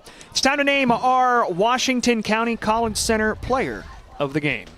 Start strong and stay local. CCBC's Washington County College Center gives you the edge to get ahead. High school students can learn to fly before they drive with our Aviation Academy. If helping others is what you do, let us help you. Advance from LPN to RN and open new doors in your healthcare career. Or get ahead in college by earning general education credits. No matter your path, we're here to help you move forward. Learn more at ccbcwashington.com. Last week, Bentworth stifled him. Couldn't get anything done. Tonight he comes out of the gate, ready to roll. 154 yards on the ground, another 54 in the air, 4 rushing touchdowns, 1 passing touchdown. Your Washington County College Center player of the game, none other than Deacon DeHoot. Yeah, can't argue very much with those statistics, can you? He's the guy for Jefferson Morgan. He's the guy that has his he's got a bullseye on his chest every time he goes on the field. It's up to the other team to stop him. And tonight they could not. Last week, different story. But for all intents and purposes, he is the guy that makes or breaks Jefferson Morgan right now. No doubt about it. I want to also give a shout-out to John Woodward, who's been playing through some injuries, didn't have a great game against Bentworth last week. He comes out to tonight. He had the big 45-yard rushing touchdown, but he finishes the night with 103 yards on the ground. At least being able to give him the football gives Jefferson a little bit more dynamic that they didn't have last week. They're a little bit more multidimensional, and the more that DeHoot can throw the football and get some positive yardage when he's throwing it, helps both him and Woodward in their running game. But their offensive line did a great job tonight. Defensive lines did a great job. I think they were better. Yeah. They were just better than Avella. Jeremiah Robertson had some big plays up front. We saw JM bring the pressure. That first half, the second half kind of got away from me statistically, and a little, as they say, garbage time with some younger guys just playing with a running clock. But in that first half, JM outgained Avella 275 total yards to 29 total yards. Avella had just the 2 first downs in that first half. They really struggled tonight to get anything going, and then you lose your quarterback. Chaz Rush was hurt there at the end of that first half, and we hope he gets back because Avella's got to play Bentworth next week, who's a great team. Yeah, well, they're gonna see Hayes next week. Yeah, I mean, that's like going. It's like going from one frying pan to another. Ben Hayes, so talented, the running back for Bentworth. I did see, despite him having 180 yards last week, the Mars running back got back on top of him in the overall WPIAL rushing standing. So Ben Hayes trying to win a WPIAL rushing title. But I know for him, Bentworth would much rather see Jefferson Morgan go to California next week, win that ball game, and the three of them can split the conference crown That should be an exciting one. Next week, we know WJPA will be covering Wash High and Seton LaSalle. That battle will be for the Century Conference title, and we're pretty sure we'll have that Avella Bentworth game for you here on the WJPA Sports Network as well. It's the exciting time. Next week, the final week of the regular season before we head into the playoffs. It's hard to believe it's the final week is over. You know, I'm originally a Jersey guy, and the final week of the season is Thanksgiving. Yeah, yeah. We're excited. Next week, soccer and volleyball playoffs start already, and we're looking forward to hoping to bringing you some of that action as well.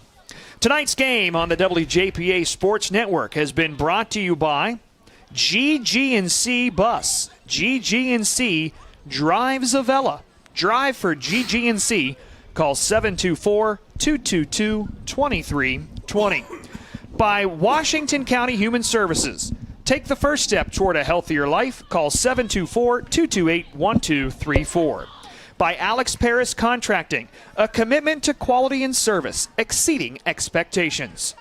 By Washington Financial Bank, for 125 years, proud to be the bank that gets you. By CNX Dreamfields, making your dream field come true. By Quality Quick Printing, your Team Spirit printing headquarters since 1978. Online at qualquick.com.